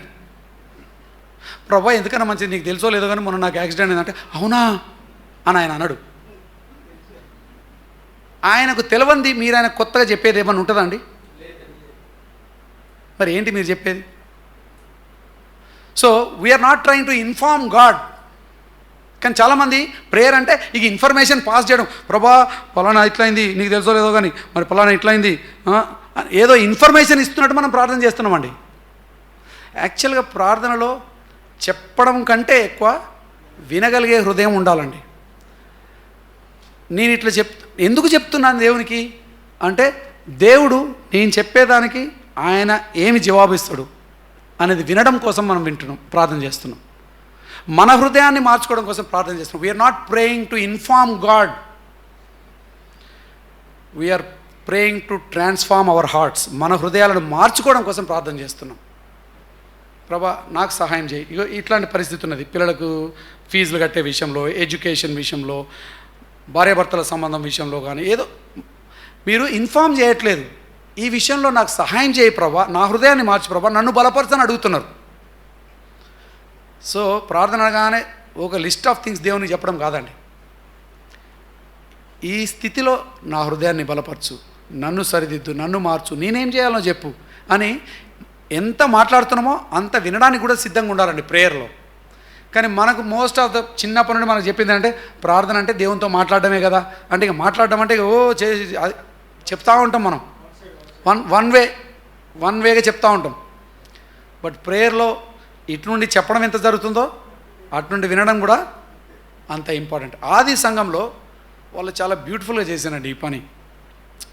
వాళ్ళకి ఎన్నిసార్లు ఏదైనా సమస్య వచ్చినా, ఏదైనా విషయంలో స్పష్టత లేకపోయినా, the first thing that it was ప్రార్థన చేద్దామన్నారు. ఇక్కడ మనం ఇప్పుడున్న చర్చ్ ఒక చాలా ఇంపార్టెంట్ పాఠం నేర్చుకోవాలండి. మనకి ఏదైనా ఒక సమస్య వస్తే అండి, ఫస్ట్ థింగ్ మనకు వచ్చే తలంపు ఏందో తెలుసా? నా కాంటాక్ట్ లిస్ట్లో ఎవరిని కాల్ చేయాలా, ఏ ఇన్ఫ్లుయెన్స్ ఉన్న లీడర్ని కాల్ చేయాలా, ఏ పోలీస్ ఆఫీసర్ని కాల్ చేయాలా, ఎవరిని కాల్ చేస్తే వాళ్ళు వచ్చి నాకు సహాయం చేస్తారు. మనకి ఎప్పుడైనా సమస్య రాగానే సెల్ ఫోన్ తీసి ఎవరిని కాల్ చేయాలా, ఏ కాంటాక్ట్ని కాల్ చేయాలా, మనకు నెట్వర్క్ ఉన్నది, ఈ నెట్వర్క్లో ఎవరిని కాల్ చేయాలి, ఎవరికి చెప్పాలా, వాళ్ళకి ఏది వచ్చినా ఫస్ట్ ఎవరికి చెప్పాలనేది క్వశ్చనే కాదండి. వాళ్ళు అందరం కలిసి ఆయనకి మొరపెట్టాలి, ప్రార్థన చేయాలి. ఎవ్రీ టైం దే హ్యాడ్ వాళ్ళకి సమస్యలున్నా సంతోషం ఉన్నా ప్రార్థన చేసినండి. వాళ్ళు సంతోషంగా కూడా ఎన్నోసార్లు దేవుని స్తుతించిపోయినారు. వాళ్ళు సమస్యలను కూడా చాలాసార్లు మళ్ళీ ప్రార్థన చేసినారు. అపోస్తల కార్యంలో ఒక 2-3 వాక్యాలు చదువుతాను. 2వ అధ్యాయము 42వ వచనంలో, వీరు అపోస్తల బోధ యందును సహవాసమందును రొట్టె విరుచుటయందును ప్రార్థన చేయుటయందును ఎడతెగక ఉండేది. ప్రార్థన చేయుటయందు దే ప్రేడ్ టుగెదర్. పర్సనల్గా కూడా ప్రార్థన చేయండి. యాక్చువల్గా ఈ విషయంలో నేను ఇంకో విషయం చెప్పాలనుకుంటున్నాను. ఒక సమయంలో అండి కుటుంబ ప్రార్థన అనేది ఒకటి ఉండేది. కుటుంబాలు కలిసి ప్రార్థన చేసుకునేవాళ్ళు, మమ్మీ డాడీ పిల్లలు కలిసి ప్రార్థన చేసుకునేవాళ్ళు. బట్ తరాలు మారుతున్న కొలది, సమయాలు మారుతున్న కొలది పిల్లలు కూడా చాలా, ఒకప్పుడు పిల్లలు స్కూల్ నుండి వచ్చినట్టే ఇంట్లోనే ఉండేటోడు. సో కొంతసేపు ఆడుకొని వచ్చినాక హోంవర్క్ చేయడము, డిన్నర్ చేయడము, అట్లా కలిసి అందరూ తినేవాళ్ళు ఒకప్పుడు. ఇప్పుడు ఎవరింట్లో కూడా కలిసి తినడం అనేది సాధ్యమే కావట్లేదండి. భార్యాభర్తలు కూడా ఇద్దరు కూడా కలిసి తింటలేరు. ఎవరి టైంలో వాళ్ళు తింటుండ్రు. అసలు పిల్లలతో కలిసి తినడం కూడా సాధ్యమవుతలేదు. కలిసి ప్రార్థన చేయడం అయితే ఆల్మోస్ట్ ఇంపాసిబుల్. ప్రతి వాడికి, చిన్న పిల్లోడికి కూడా వాడికి ట్యూషన్ టైం అవుతుంది, వాడికి మళ్ళీ ఫుట్బాల్ అంటాడు, వాడు మ్యూజిక్ అంటాడు, మళ్ళీ ఈ అమ్మాయి ఇది అంటది, ఈమె స్కెడ్యూల్ వేరు ఈయన స్కెడ్యూల్ వేరు, వీడిని దించిరా వీడిని పట్టుకరా. వీళ్ళు కలిసి కూర్చోవడం, ప్రార్థన చేయడం, తినడం అనేది జరగట్లేదు. But that is one of the big, మనకున్న పెద్ద సవాల్ అది, కలిసి ప్రార్థన చేయలేకపోవడం. మనం ఇంట్లో ఉన్న 4-5 కూడా కలిసి ప్రార్థన చేయలేకపోతే అండి, మీరు సాతానుడికి చాలా ఈజీ టార్గెట్ అవుతారండి. రోజు చేయడం సాధ్యం కాకపోతే అట్లీస్ట్ వారంలో 1 రోజులన్నా 2 రోజులన్నా చేయండి, కానీ చేయండి. ఫ్యామిలీగా ప్రేయర్ చేయండి. పిల్లలు ఇంకా మీతో ఉన్నప్పుడు, పిల్లలు పెద్దవాళ్ళు వాళ్ళు ఇంట్లో నుండి వెళ్ళిపోయినాక ఎవరుంటే వాళ్ళే చేయండి, కానీ ఉన్నంత మట్టుకన్నా కలిసి ప్రార్థన చేయండి. అయితే ఒక చిన్న మాట చెప్పాలా, ఈ ఫ్యామిలీ ప్రేయర్ అని చెప్పే వాళ్ళకి చాలామందికి వాళ్ళకు అది ఆల్మోస్ట్ ఒక చిన్నపాటి చర్చ్ సర్వీస్ లాగా నడిపిస్తారు వాళ్ళు. ఈ తల్లిదండ్రులకు ఉండే సెంటిమెంట్ ఏంటంటే దానికి ఒక ఓపెనింగ్ ప్రేయరు, దానికి ఒక 3 పాటలు, ఇంకా అనౌన్స్మెంట్లు, కానుకలు పట్టుకున్నట్టు ఒక్కటి ఉండదు, కానీ ఇడిచిపెడితే అవి కూడా చేస్తారేమో. వీళ్ళు చాలా ఇంప్రాక్టికల్గా చేస్తారు. ఫ్యామిలీ ప్రేయర్ అంటే ఫ్యామిలీ ప్రేయర్ లాగానే ఉండాలి, చాలా క్లుప్తంగా ఉండాలి, బ్రీఫ్గా ఉండాలి, ఆ పిల్లల వయసుకు తగినట్టు వాళ్ళకి అర్థమయ్యేటట్టు చిన్న స్టోరీనో ఏదో ఉండాలి. అట్ట కాదు, ట్రెడిషనలిస్టులు లీగలిస్ట్ ఏమంటే ఫ్యామిలీ ప్రేయర్ అంటే కూర్చోవాలా, వాడికి ఇష్టం ఉన్నా లేకపోతే కూర్చోవాలి, గంట సేపు ఈయన అదే ప్రసంగం అయ్యే చేస్తారు. ఇట్లా చేసినందుకే పిల్లలకు అసలు ఫ్యామిలీ ప్రేయర్ అంటే అప్పుడే వాడికి జ్వరం వస్తుంది, అప్పుడే వాడికి తలకాయ వస్తుంది, అప్పుడే ఏదో ఒకటి వస్తుంది, మొత్తానికి రాడు. ఎందుకంటే మీరేమో మీ దూరంలో పోతున్నారు, చేయాలి. మీరు కూడా కొంచెం అర్థం చేసుకోవాలా, దాన్ని వాళ్లకు మీకు అందరికీ అర్థవంతంగా అయ్యేటట్టు చేయాలి, అదొక సంతోషకరమైన అనుభవంగా చేయాలి. ఫ్యామిలీ ప్రేయర్ అంటే పిల్లలకు ఎలర్జీ అండి, ఎందుకంటే చెప్పిన ప్రసంగాలే చెప్తూ ఉంటావు నువ్వు. పోనీ అట్లా నువ్వేమైనా ప్రిపేర్ అయి చెప్పేదా అంటే అంత సీన్ ఏం లేదు, ఏదో చెప్తూ ఉంటావు. అట్లా చాలామంది పిల్లలు యవనస్తులు అసలు ఫ్యామిలీ ప్రేయర్కి దూరం అయిపోయారు. సో నేనేం చెప్తున్నా అంటే మీనింగ్ఫుల్గా చేయండి, అందరికీ ఎంజాయబుల్గా చేయండి. అప్పుడప్పుడు చేసినా కూడా, వారానికి 1-2 సార్లు చేసినా కూడా చేయండి. అయితే లేదు కాబట్టి ఇక చేయడం మానకండి, ఎందుకంటే ఇది చాలా ఇంపార్టెంట్.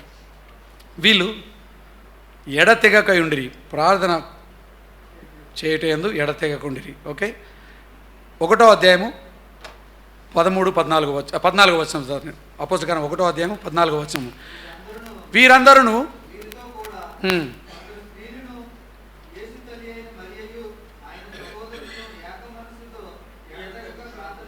ఎడతెగక ప్రార్థన చేయిస్తుంది. విన్నారు కదా? మళ్ళా అక్కడ ఎడతెగక ఉండి ప్రార్థన చేసిరి, ఇక్కడ కూడా ఎడతెగక ప్రార్థన చేసిరి ఉన్నది.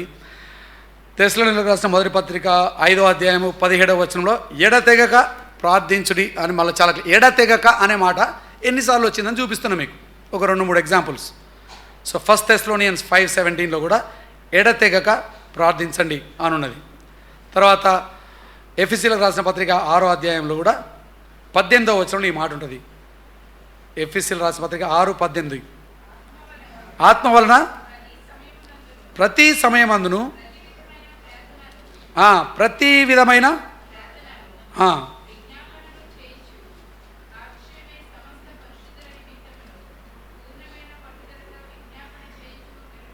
మెలకువగా ఉండండి, ప్రార్థన చేయండి. మెలకువగా ఉండండి, ప్రార్థన చేయండి. అన్ని విషయంలో, అన్ని పరిస్థితుల్లో కూడా మీరు ప్రార్థన చేయండి అని నేను మీకు జస్ట్ కొన్ని ఎగ్జాంపుల్ చూపిస్తున్నా. బేసికల్గా ఏంటిది వాళ్ళు చేసిన పని అంటే, అపోస్తలుల ఆది సంఘం they prayed fervently. They prayed. First thing ఏంటంటే ప్రార్థన అండి.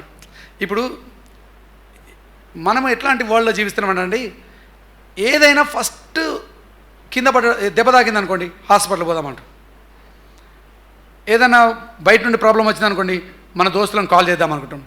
డబ్బుల ప్రాబ్లం వచ్చిందనుకోండి, మనకున్న డబ్బులున్న ఫ్రెండ్స్ని కాల్ చేద్దాం. అట్లా ప్రతి సమస్యకు నువ్వు పిలవడానికి ఎవరినో ఒకరిని ఊహిస్తూ ఉన్నావు.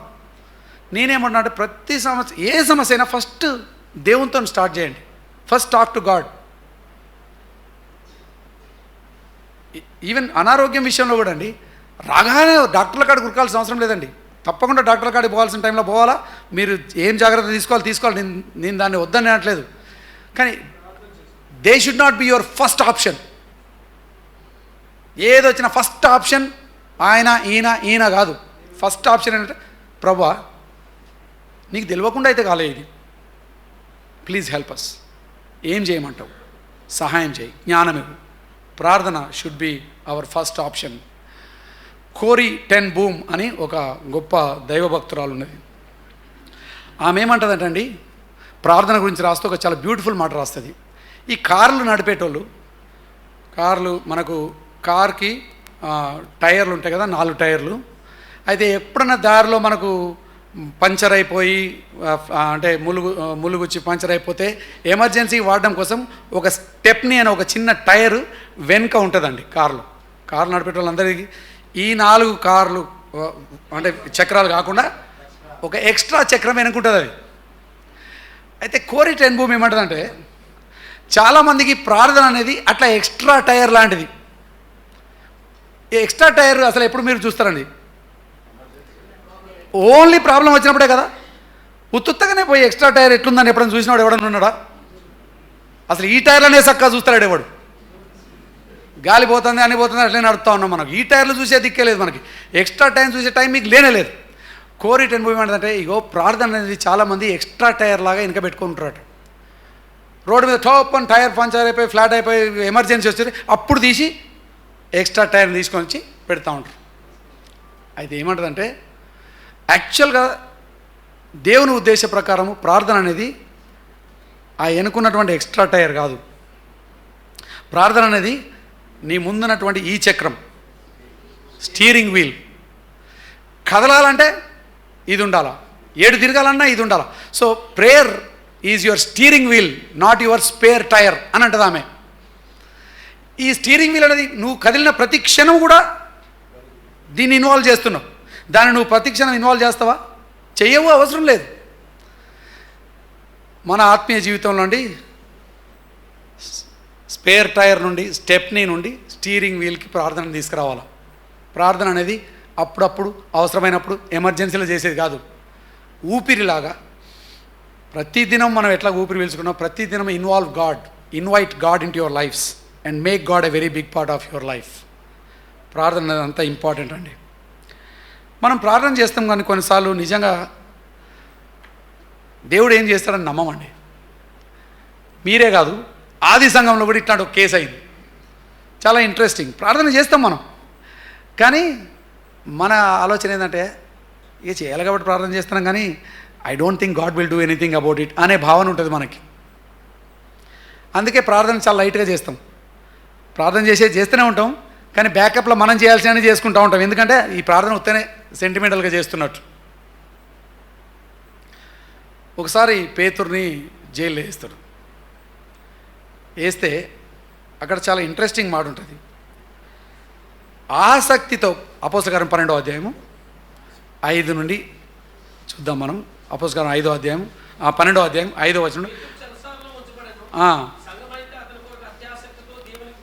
సాల్నానా సంఘం అయితే ఏం చేస్తుందండి? మరి అంత అత్యాసక్తితో ప్రార్థన చేసిన వాళ్ళు దేవుడు ఏదో ఒకటి చేస్తారని కొంచెమన్నా నమ్మకం ఉండాలా? కొంచెమన్నా దేవునికి కొంచెం ఛాన్స్ ఇవ్వాలనా? వీళ్ళెవ్వరు అత్యాసక్తితో ప్రార్థన చేస్తాను, కానీ ఏమవుతుందని అనుకుంటలేరు వాళ్ళు. మన జీవితాలు కూడా చాలామందికి ఉన్న ఒక ప్రాబ్లం ఏంటంటే ప్రార్థన అయితే చేస్తున్నాం, కానీ దేవుడు ఏం చేస్తారని మనం నమ్ముతలేమండి.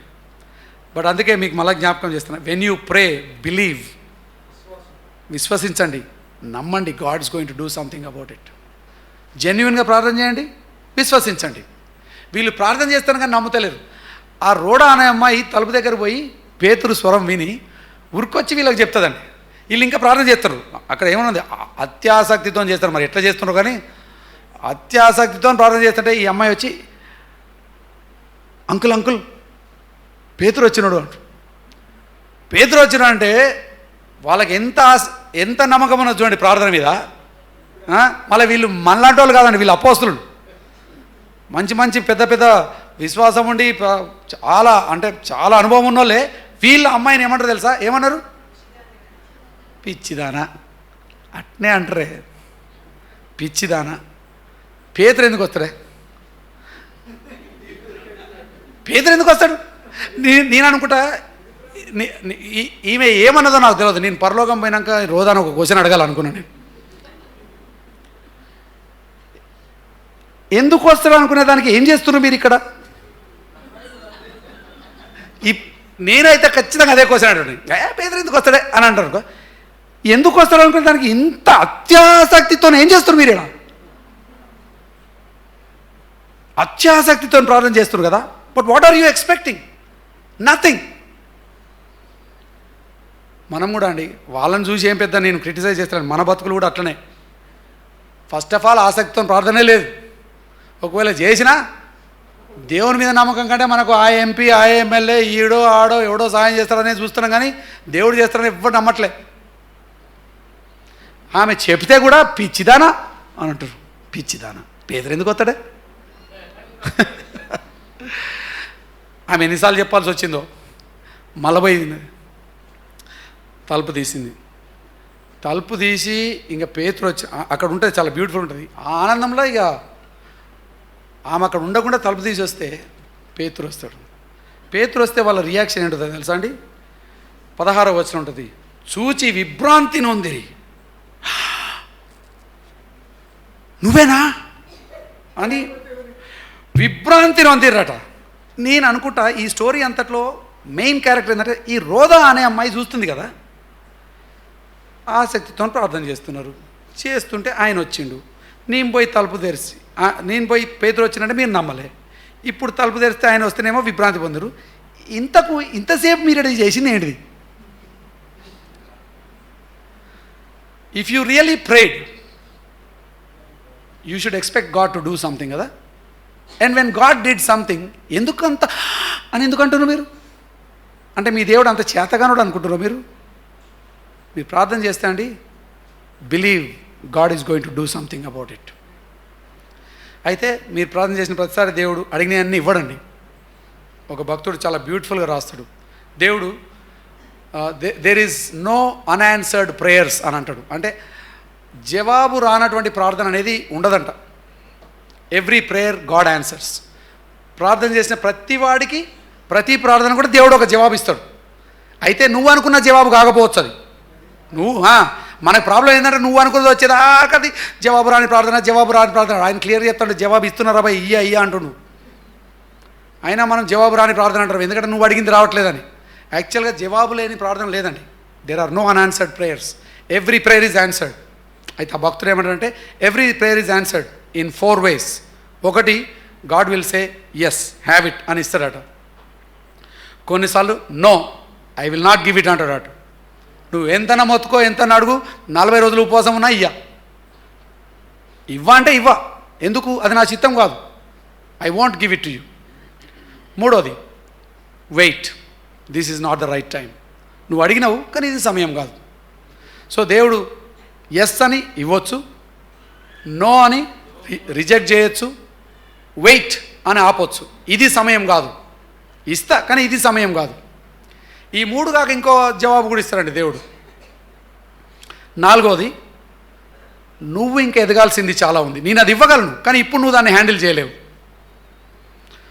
ఎస్ అన్న అంటాడు, నో అన్న అంటాడు, వెయిట్ అన్న అంటాడు, లేకపోతే గ్రో అప్, నువ్వు ఇంక ఎదగాల.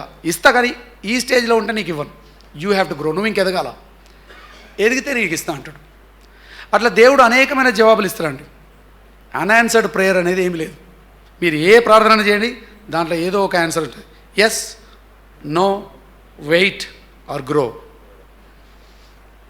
అన్ఆన్సర్డ్ ప్రేయర్ ఏమీ లేదు. He answers all prayers. విభ్రాంతి నొందిండట, దేవుడు నిన్ను రిలీజ్ చేసినా అని. మరి ఏమని ప్రార్థన చేస్తున్నారండి మీరు? ఏమని అంత అత్యాసక్తితో ప్రార్థన చేసింది? If you don't believe God is going to do something about it. So ఈరోజు 3 విషయాలు చెప్పిన నేను. ఆది సంఘంలో నుండి మనం నేర్చుకోవాల్సిన ఇంపార్టెంట్ పాఠాలు. ఆత్మీయంగా ఆరోగ్యకరమైన సంఘంగా మనం ఉండాలంటే నంబర్ 1, దేవునితో వ్యక్తిగత సంబంధం ఉన్న వాళ్ళు మాత్రమే సంఘంలో సభ్యులై ఉండాలా. 2వది, వాక్యాన్ని ధ్యానించాలా, అప్లై చేసుకోవాలా. ప్రతి వాళ్ళు పాస్టర్లే కాదు, సంఘస్థులు వాక్యాన్ని ధ్యానించండి, అప్లై చేసుకోండి. 3వది, ప్రార్థన చేయండి, విశ్వసించండి. Don't just pray. When you pray, believe God is going to do something about it. ఎందుకంటే మనం విశ్వాసం లేకుండా ప్రార్థన చేస్తే లాభం లేదండి. ప్రార్థన అనగానే ఊరికే నా కాలు నొప్పి తీసేయి, నా తల నొప్పి తీసేయి, నాకు ఉద్యోగం బై ద వే అవి కూడా అడగడంలో తప్పేం లేదండి. నేను చెప్పినా కదా, అవన్నీ ఇవ్వడం దేవునికి కష్టం కాదు, ఇస్తాడు. కానీ మనం ఆత్మీయ జీవితంలో ఎదుగుతున్న కొలది ఊరికే మన సొంత అవసరాలు, మన సొంత కోరికలు, నీ కుటుంబం, నీ సుఖం, దీని గురించే ప్రార్థన చేయడం కొంచెం తగ్గించి దేవుని రాజ్యం కోసం, దేవుని చిత్తం కోసం ప్రార్థన చేయడం నేర్చుకోవాలి. యేసయ్య ఎట్లా ప్రసంగం చేయాలని వాళ్ళ శిష్యులకు నేర్పించలేదు కదా. He did not teach his disciples how to preach, but he taught them how to pray. కానీ బ్యూటిఫుల్ ప్రార్థన చేస్తారండి. ఆ ప్రార్థనను మనం మాదిరిగా తీసుకొని, ఆ ప్రార్థన మీద మస్తు ప్రసంగాలు ఉన్నాయి, బట్ నేను జస్ట్ ఒకటే పాయింట్ హైలైట్ చేస్తా. ఆ ప్రార్థనలో మానదిన ఆహారం నేడు మాకు దయచేయము అనేది ఎక్కడో కింద ఉన్నది. ఆ ప్రార్థనలో స్టార్టింగ్ ఎట్లా స్టార్ట్ చేస్తే తెలుసా? పరలోకమందున్న నీ నామము, తర్వాత నీ రాజ్యం వచ్చును గాక. చాలండి, అర్థమైందా? ప్రార్థనలో ఫస్ట్ ఇంపార్టెంట్ థింగ్స్ ఏంటో తెలుసా అండి? Your prayer is all about God's holiness. నీ నామము, నీ రాజ్యం, నీ చిత్తం. మన ప్రార్థనలు కూడా అట్లా ఉండాలండి. ఆయన రాజ్యం గురించి ప్రార్థన చేయాలి, ఆయన చిత్తం గురించి ప్రార్థన చేయాలి, ఆయన నామము ప్రపంచంలో ఎట్లా విస్తరిస్తుందో అది మన ప్రార్థనలో ఇంపార్టెంట్ భాగం కావాలా. దాని తర్వాత అవన్నీ చేసినాక వచ్చి నా భర్తను కాపాడు, నా కొడుకును కాపాడు, నా ఉద్యోగాన్ని కాపాడు, నా కాలు నొప్పి తీసేయి, నా తల నొప్పి తీసేయి, నా తలకాయ తీసేయి, ఏం అడుగుతారో అడగండి తర్వాత. కానీ అవి అడిగినాక ఇవి అడగండి. మీరు వీటితో స్టార్ట్ చేస్తే అటు పోయే ఛాన్సే ఉండదండి. ఎందుకంటే ఎన్ని నొప్పులో మనకు. నేను ఎంత ఓపెన్గా ఎందుకు చెప్తానంటే, నేను చాలా చోట్ల వెళ్ళినప్పుడు ప్రార్థన వింటాను, నాకు ఇష్టం వినడం. ఏం ప్రార్థన చేస్తారు? పొద్దున సాయంకాలం దాకా ఏ ప్రార్థనలు, అది తీసేయి, ఇది తీసేయి, ఇది తీసేయండి. అయ్యో ప్రభా, ఆయన నామం లేదు, ఆయన రాజ్యం లేదు, ఆయన చిత్తం లేదు. Prayer is not about him at all, it's all about you. మన జీవితంలో ఆయన నామం, ఆయన రాజ్యం, ఆయన చిత్తం కోసం ప్రార్థన చేసినప్పుడు మీ ప్రార్థనలు చాలా ఆశీర్వదకరంగా ఉంటాయి, మిమ్మల్ని కూడా చాలా ఎదగడానికి సహాయం చేస్తాయి. ప్రార్థన చేసుకుందాం. ప్రేమగల తండ్రి, నీ వాక్యం ద్వారా మరి ఒకసారి ఆది సంఘం నుండి ఆత్మీయంగా ఆరోగ్యంగా ఉండే సంఘానికి ఉండవలసిన 3 లక్షణాలు ఈరోజు మేము చూడడానికి మీరు ఇచ్చిన కృపకై నీకు వందనాలు ప్రభా. మరి వ్యక్తిగతంగా నిన్ను మా జీవితంలో కలిగి ఉన్న వాళ్ళమై ఉండడమే కాకుండా వాక్యం విషయంలో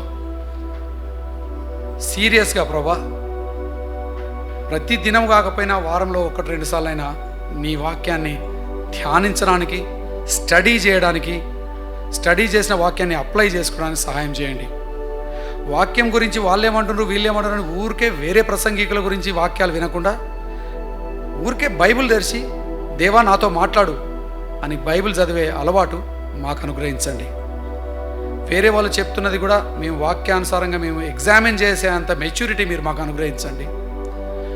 వినడమే కాకుండా విన్నది మేము మా జీవితంలో అప్లై చేసుకోవడానికి కృప చూపించండి ప్రభా. మరి అదేవిధంగా ప్రార్థన జీవితంలో కూడా మాలో చాలామంది ప్రభా మేము ఈ విషయంలో చాలా బలహీనం.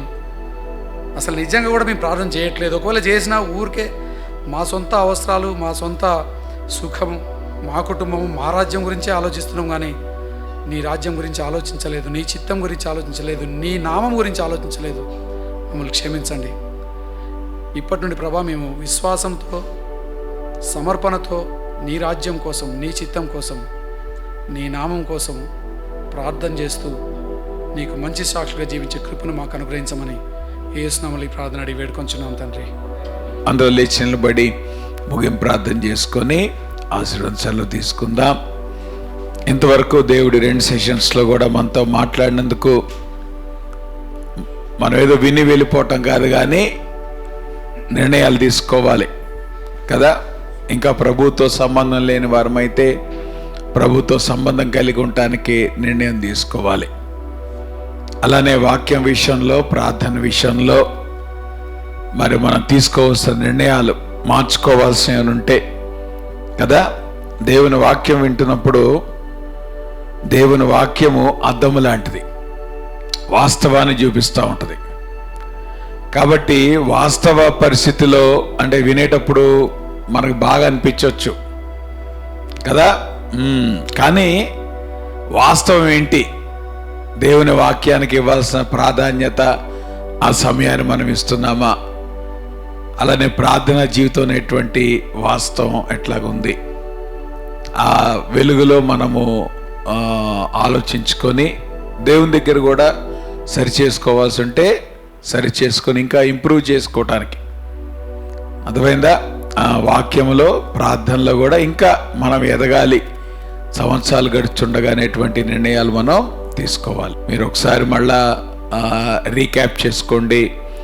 ఆ తర్వాత దేవుని వాక్యం ద్వారా వ్యక్తిగతంగా కూడా తీసుకోవాల్సిన నిర్ణయాలు ఉంటాయి కనుక దేవుని సన్నిధిలో తీసుకోండి.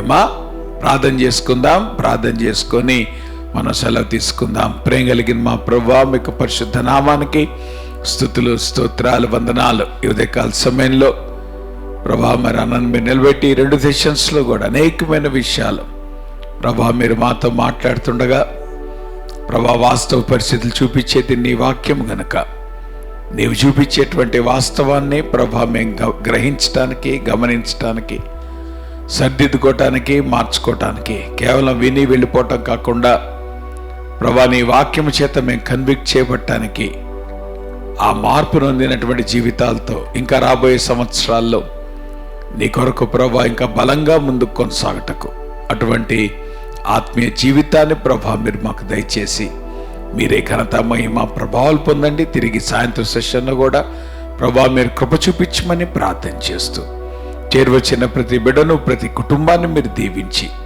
తిరిగి నీ సన్నిధిలో మేము కూడుకున్న పర్యంతం కూడా మీ కృపాక్షేమం మాతో ఉంచమని యేసు నామములో ప్రార్థిస్తూ నాం తండ్రి. మన తండ్రి అయిన దేవుని యొక్క ప్రేమయు, కుమారుడు యేసుక్రీస్తు వారి కృపయు, పరిశుద్ధాత్మక అన్యోన్య సహవాసం ఇప్పుడు మనకు సదాకాలము తోడై ఉండి ఆయన రాకడ పర్యంతము భద్రపరిచి నడిపించునుగాక. ఆమేన్. మా అందరికీ వందనాలు. God bless you.